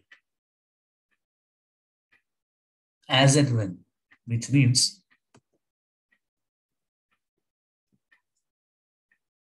consider we are inserting this rows here, all these rows. Okay, consider we are inserting it or loading it. So which row is first? 2A UK 11/2. So this gets stored first in the micropartition. Second one, 4C SP 11/2. 4CA SP 11. This gets second. What is third? 3CDF 11/2. 3CDE 11/2. Third. Okay. What is the next? 2BDE 11/2. So 2BDE 11/2. So in the order you are loading the data, Snowflake will create partitions as per that.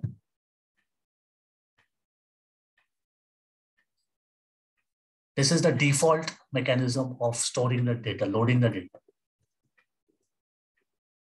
See, again, read this. Snowflake loads data into micropartitions as and when data is inserted into table. It will not check. Okay, so it will not check. Go back. Okay, it will not check. Okay, so country, there is a column called country. So definitely there will be some distinct values here, UK and all that.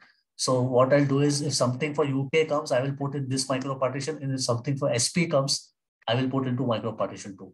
No, Snowflake will not do it. Snowflake will say, this is the first row, keep it in this micropartition. Second row, keep it in this micropartition. Third row, keep it here. Okay, is the size reached 50 MB, 500 MB? Is that over?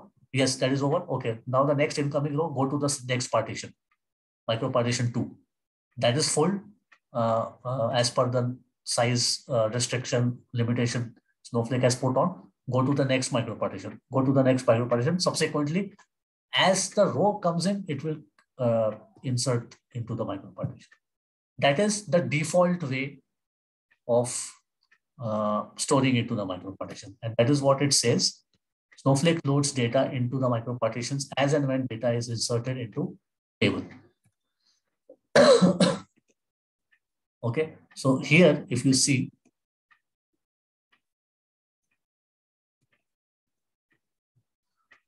(11/2) kept coming till here, till this stage, fourth stage, right? This fourth type column, whatever it is, 1, 2, 3, 4, 5, 6, 7, whatever number this row is, it came till here.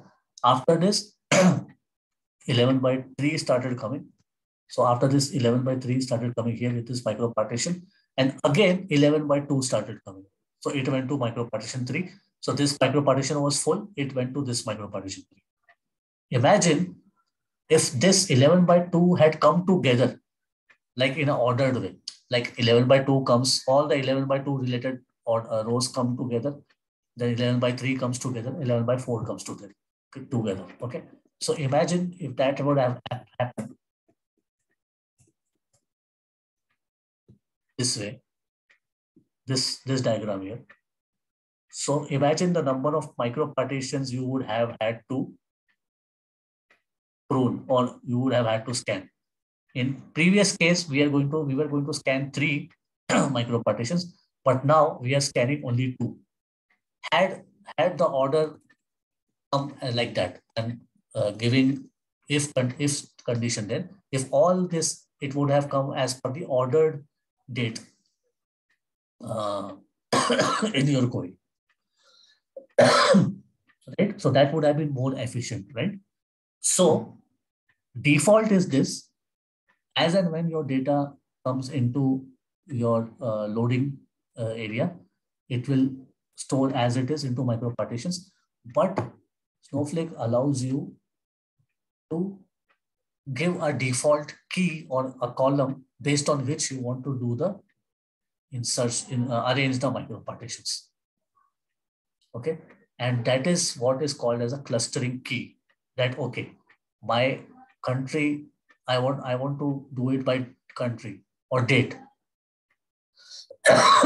Okay, that means my clustering key is date, and I want to arrange all those clustering key related to 11/2, whatever they come, and whenever they come, into same partitions. Obviously, the space has to be available in that particular partition, then only, otherwise it will go to the other partition. But you can do that, customize it as well.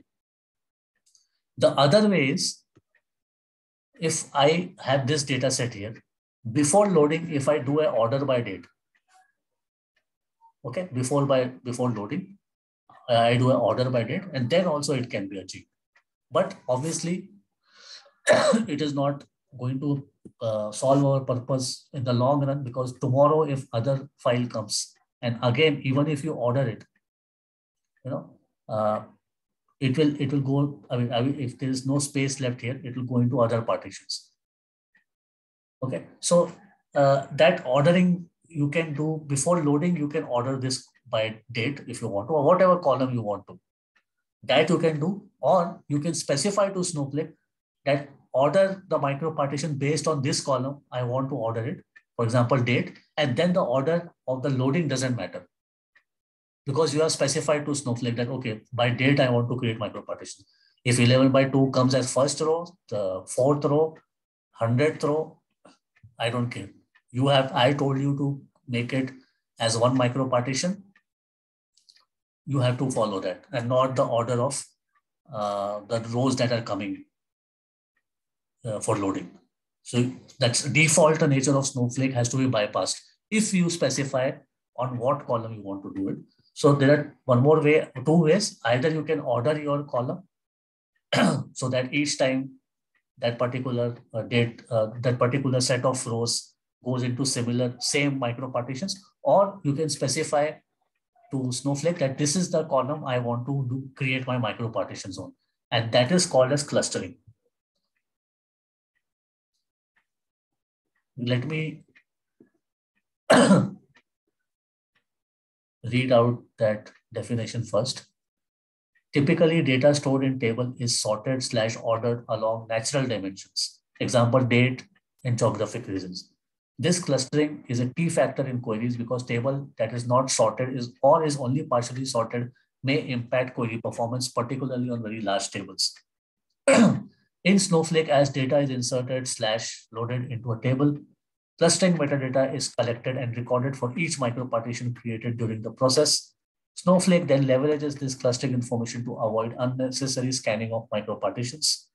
Snowflake maintains clustering metadata for MicroPartitions in a table, including the total number of MicroPartitions that comprise the table, the number of MicroPartitions containing values that overlap with each other, the depth of the overlapping MicroPartitions during querying, significantly accelerating the performance of queries that reference these columns. Okay, so we'll see what all. Of course, you might have understood a few of the points here, right? So as I said, as Venkat was asking, is it not ordered, right? So yes, if we are going by the default nature of Snowflake and the data is not coming in an ordered way, it will impact the performance, Venkat. But it has to be a very large table. If it's a very small table, it doesn't matter. The clustering and all doesn't matter. Okay, the order and all. Because in future slides, you will see what is the amount of data where you should consider doing the clustering, the customized clustering. Okay, that all we will see. So it's not that every table that comes into your Snowflake, you should cluster it. I mean, customized cluster it.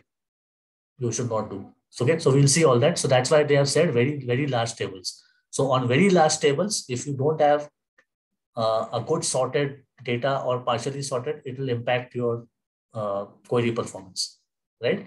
And it also said that whenever your data is inserted, that metadata, clustering metadata is collected and recorded for each MicroPartition. That will help you to basically prune the partitions, and it will basically whatever we have seen here, right?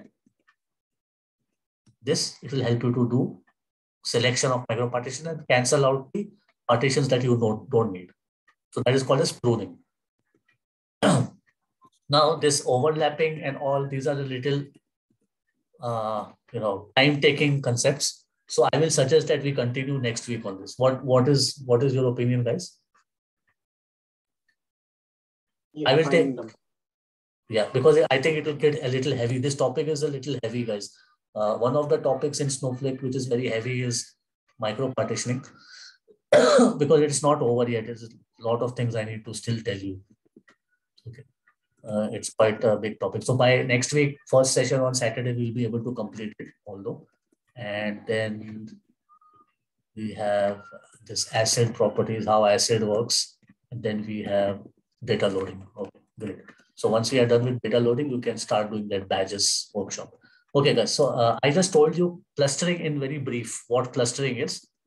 Here we have not specified anything, right? In the what column to be clustered or what column to be used when creating micropartitions. So Snowflake does it as the table gets loaded. And the natural dimension here is date. Correct? So it is, these rows are coming somewhat partially sorted. If you see, this is partially sorted only, right? Somewhat partially sorted in the form of date. So although Snowflake doesn't say, okay, this is my date column which I will create the micropartitions based on, but it has become a natural cluster, natural clustering key, right? Naturally, it is dividing the micropartitions that way.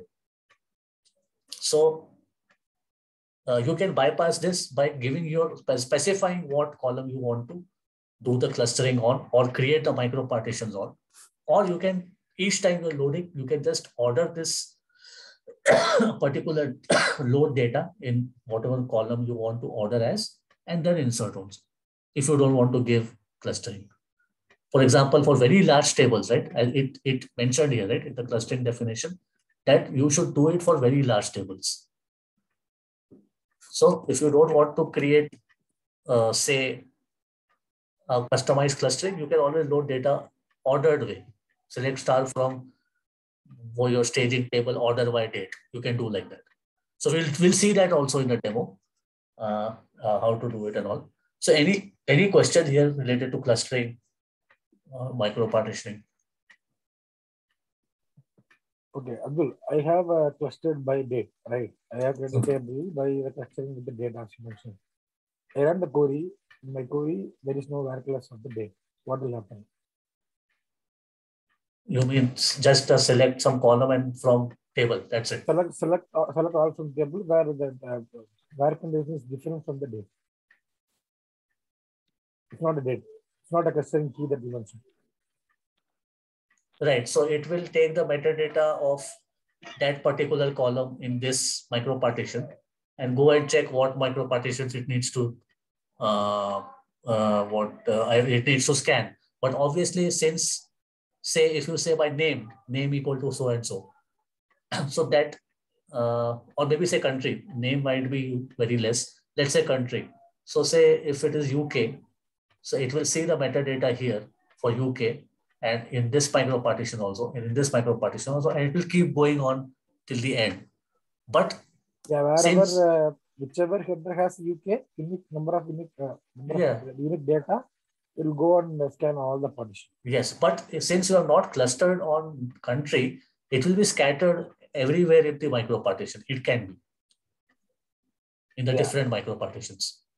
So it has become the same like Oracle, partition by list, right? Or partition by some column. So all the values related to particular column will be stored in the partition. That is what Oracle does. Yes. Okay. Yeah, I'm good. Okay. Anybody else? Abdul, this is Venkat. So in metadata, for example, see, basically doing for demo, we are doing just a single select. So if I'm putting some joins on the all, so how the metadata will give the data, like how many rows or something, still it will work, or how it's going to be? See, any query you fire in Snowflake, it is going to go and check micropartition metadata only. So if you join employee with department, so that department will have separate micropartitions related to it. So it will basically check the micropartitions of department separately. It will check the micropartitions of employees separately. I mean, the headers of the employees separately, and then join the data. There's no way it is going to go and scan each and every block in the micropartition. It's not going to do that, even if you have the join conditions here. So if you have, say, comma DEPT here, so there'll be something, let's look at from the diagrammatic way. So say this is your employee, okay, and you have so many micro partitions here, maybe 1 or 2, 3. This is our employee, and this is our department. And this will also have its own micro partitions, right? Right. So if you write a select query, say select name, comma, dpt of dp, comma, dpt, emp dot dpt equal to dpt dot dpt id.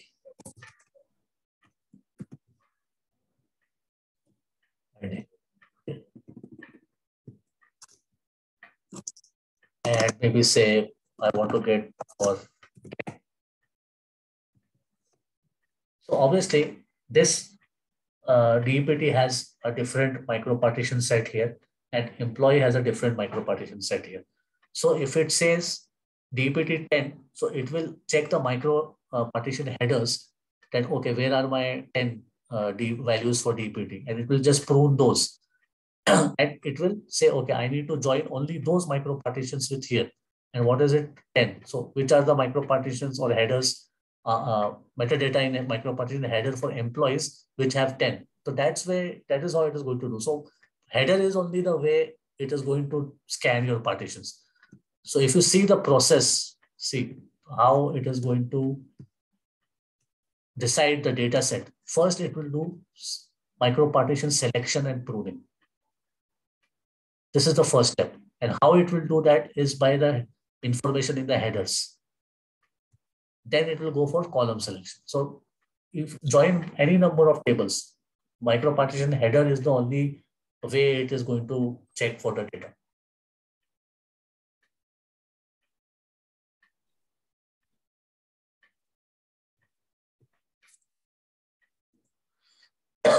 Yeah. So yeah, any question? Yeah, and apart from that, in clustering, do we have different columns? Is there more than one columns? Yeah, you can. That we can do, right? Okay. Yes, you can. But no, see, it's a little bit contradictory. Why they are not using the cluster as a default? The reason why I'm asking is that no, if I am not giving the cluster, see, it need to check all the micro partitioning from starting to till the end actually. So that again, it's going to do the performance issue. No, even if you do clustering also, you have to go and check each micro partition, right? If you have 100 micro partitions, you have to anyway check each header that is my range of values in this micro partition or not. Whether it is clustered by you as a customized cluster or whether it is just as a default Snowflake natural dimension, you still have to go and check each and every partition. Only the header you have to check. Not that is how pruning will happen. No? How will you cancel out? So for this it has said, okay, we don't want to scan this partition. How did it know that you don't have to scan this partition? From the header, right? The header metadata, okay, this 11 by 2 is not there in this metadata of this partition. So it had to check it, right? Without checking, how will it know that, okay, I don't need to scan it? So whether it is natural Snowflake way of loading the data or you give some cluster key, doesn't matter. You have to check each partition metadata anyway. Oh, okay.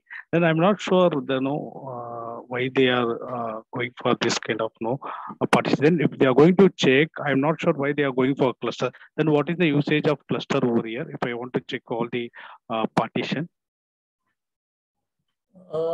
see, no, normally clustering. What happens? No, see, if I sort any row, so it will be 1, 2, 3. It will be an order. So automatically, when you put a select, it will check in sequence order. You can pick easily and gives the information. That's normally the clustering nature. If it's not, if going to check all the partition, then it's as usual only. Why then the cluster? What is the role cluster plays over here? Okay. So here, if suppose we have not given any cluster, right? It is coming as it is. right? As this data is coming as it is. So you see this 11 by 2, when we say 11 by 2, how many micro partitions it is residing in? 3 partitions. First, second, third, right? Because we have not said about any cluster and we said, okay, insert as and when that row comes. So it came like this, so we inserted like this.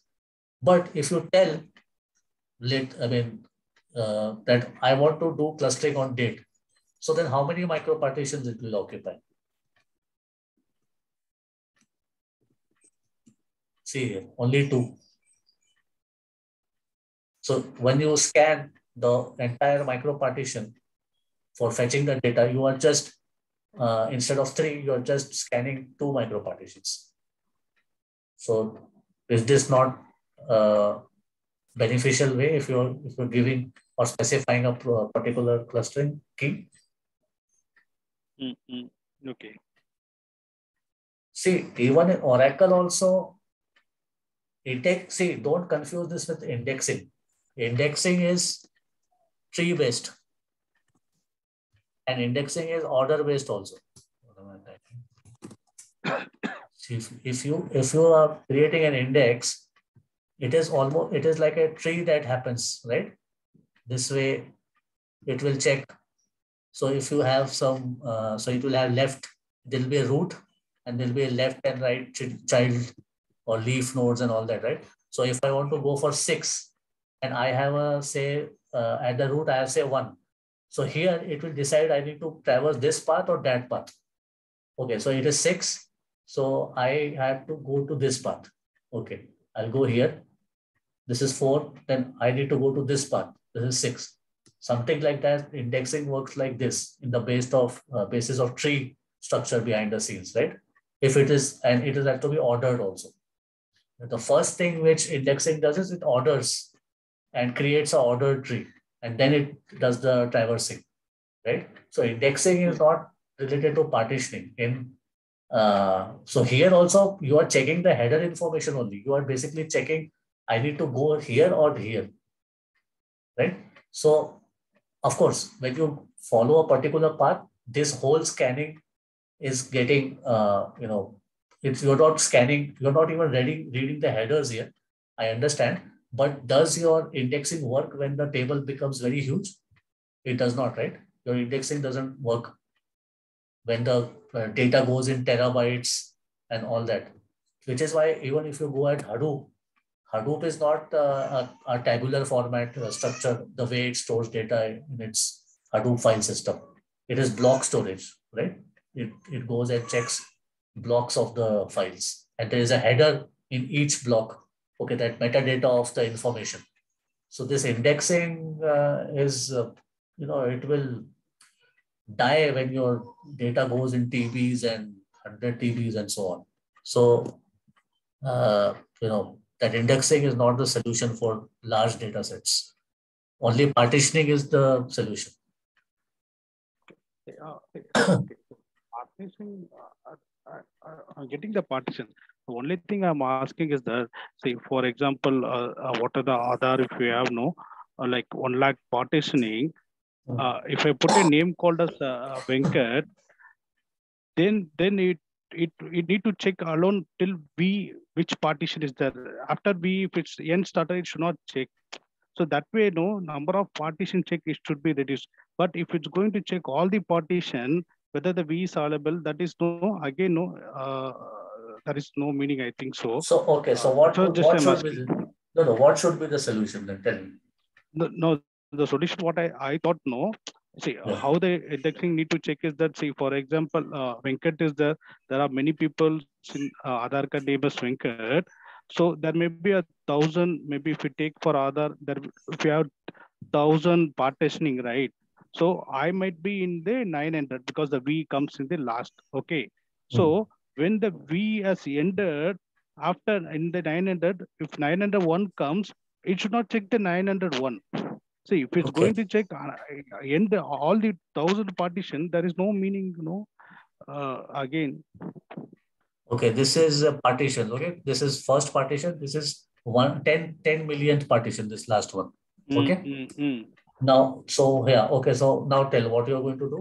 You are going to search for Venkat, maybe person who is Venkat. Abdul, if you take, if you take A first sorted by clustering name, A comes Abdul as A first. Abdul name A will come here. Okay. Okay. So okay. maybe you can take me the second row, second one, second one where B resides. No, suppose Venkat, all A, Vignesh, everywhere suppose all here. A are here. Okay. You are doing with A. You are saying, right? Whatever information is coming No, with I'm A. doing by Venkat. Yeah. Oh, take any name. You Venkat, can Abdul. keep as A, B. Let's keep at A, na? Let's keep at A. We are trying to find Abdul, right? We're trying to find Abdul. So there might be so many Abdul in India, right? Okay. So now suppose, and you have done clustering with Abdul and say till it has occupied No, I'm 1,000 not doing partitions.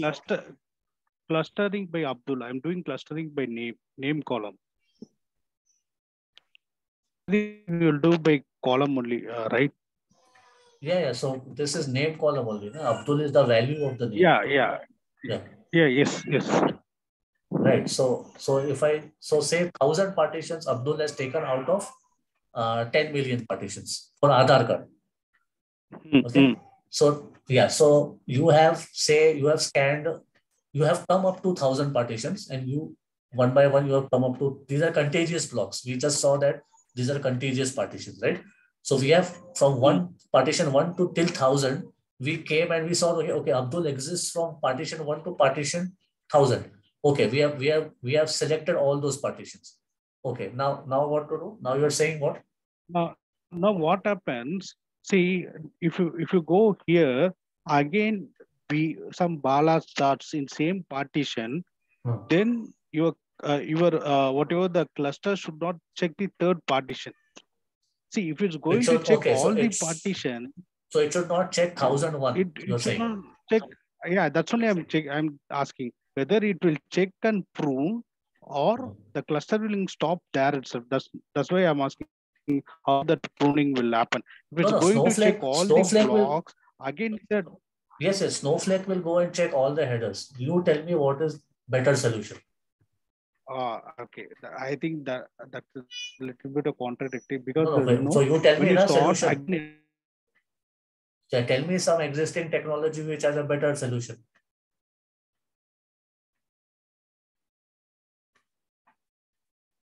After A ends, vote for the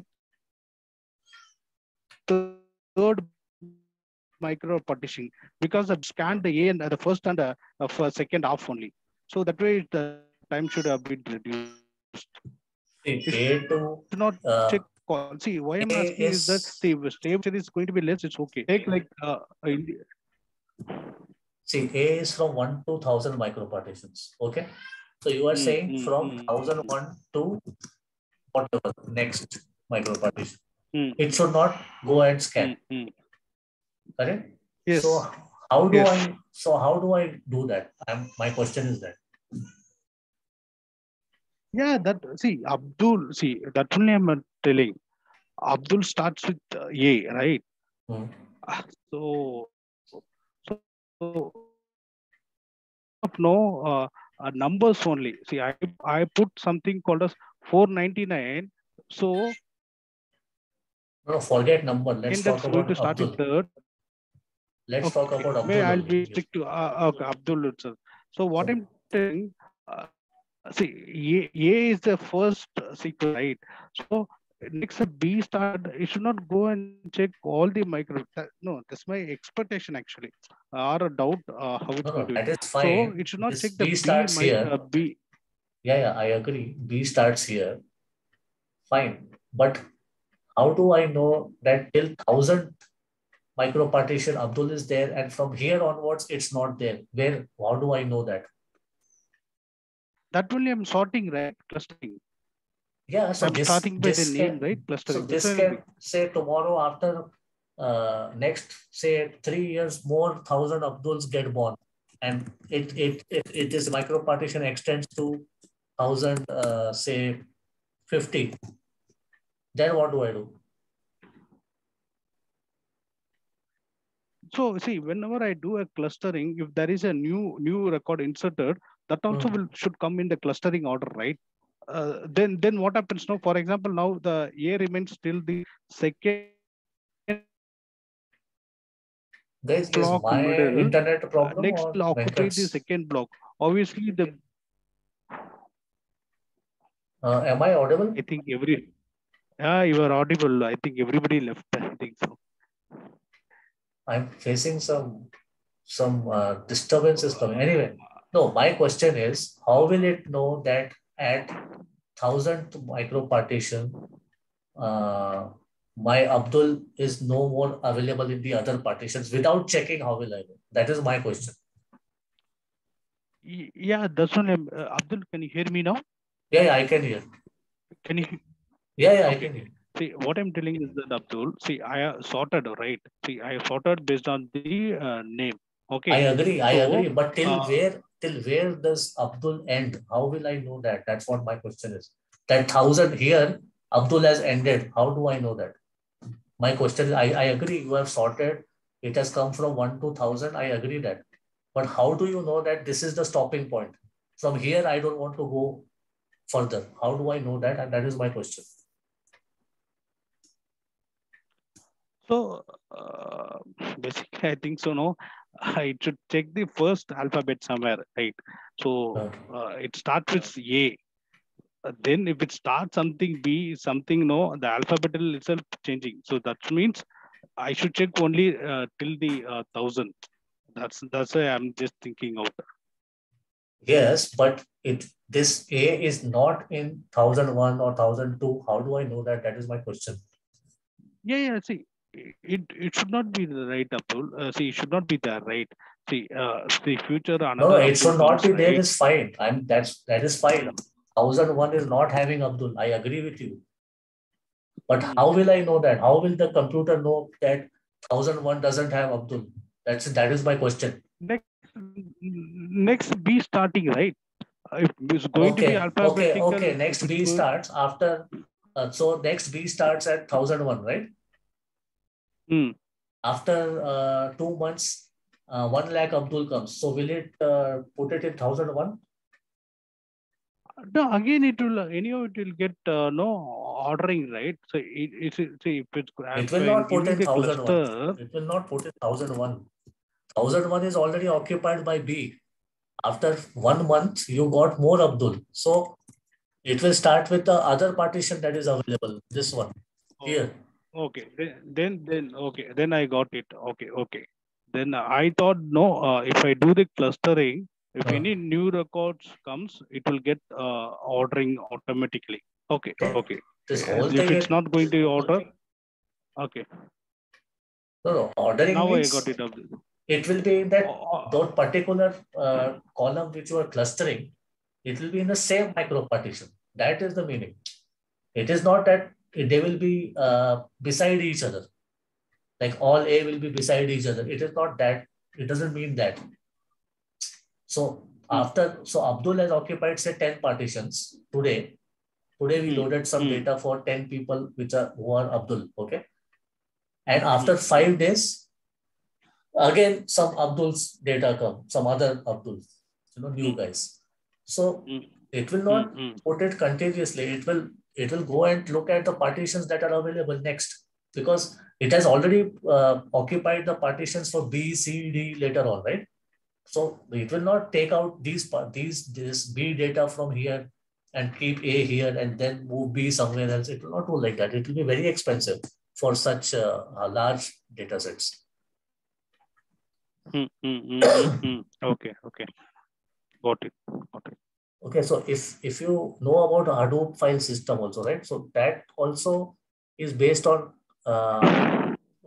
checking metadata at the header level of each file, because that one file gets stored as blocks on the memory location. Mm, So it goes and checks the header data, like okay, where is the header, and based on header only, it tries to find out which area to scan. mm. Okay. Okay, yeah, Okay. Got it, Abdul. okay. Okay. Got it. Then I think you should scan all the MicroPartition. It's a mandatory. Yeah, right. See, if we even take, see, example of a book, suppose if we take, even if it is ordered with chapters with in the alphabetical order, say chapter with A comes first, B comes first, like that, suppose, and if the author realizes and that you need to already you have bundled the papers and author realizes that there's one more A which had come, and if it is not possible to tear the book here, it will be a very expensive operation if you tear everything, shuffle everything. So the best thing is to append it at the last. So it is. So whatever is coming in will be till that point it will be contagious. If another data set comes after 5 days, it will not go and get attached or contiguous blocks to here again. It's not like that. Okay, got it. Yeah. Then appending, then you should check all the micro. Yes. That's only made out. Okay. Yeah, that is what here also they did, na? If you see this.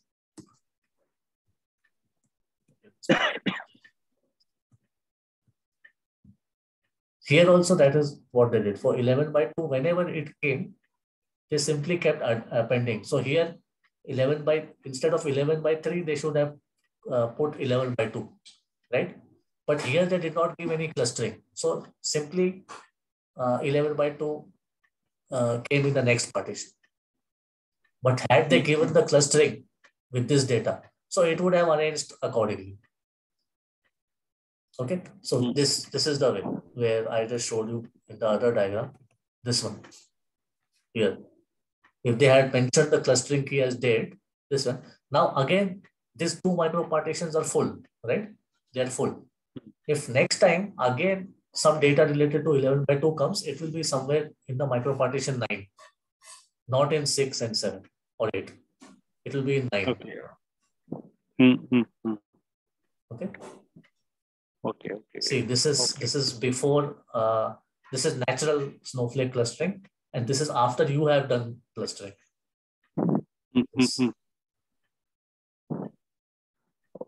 Okay. Got it. Yeah, got it. Okay.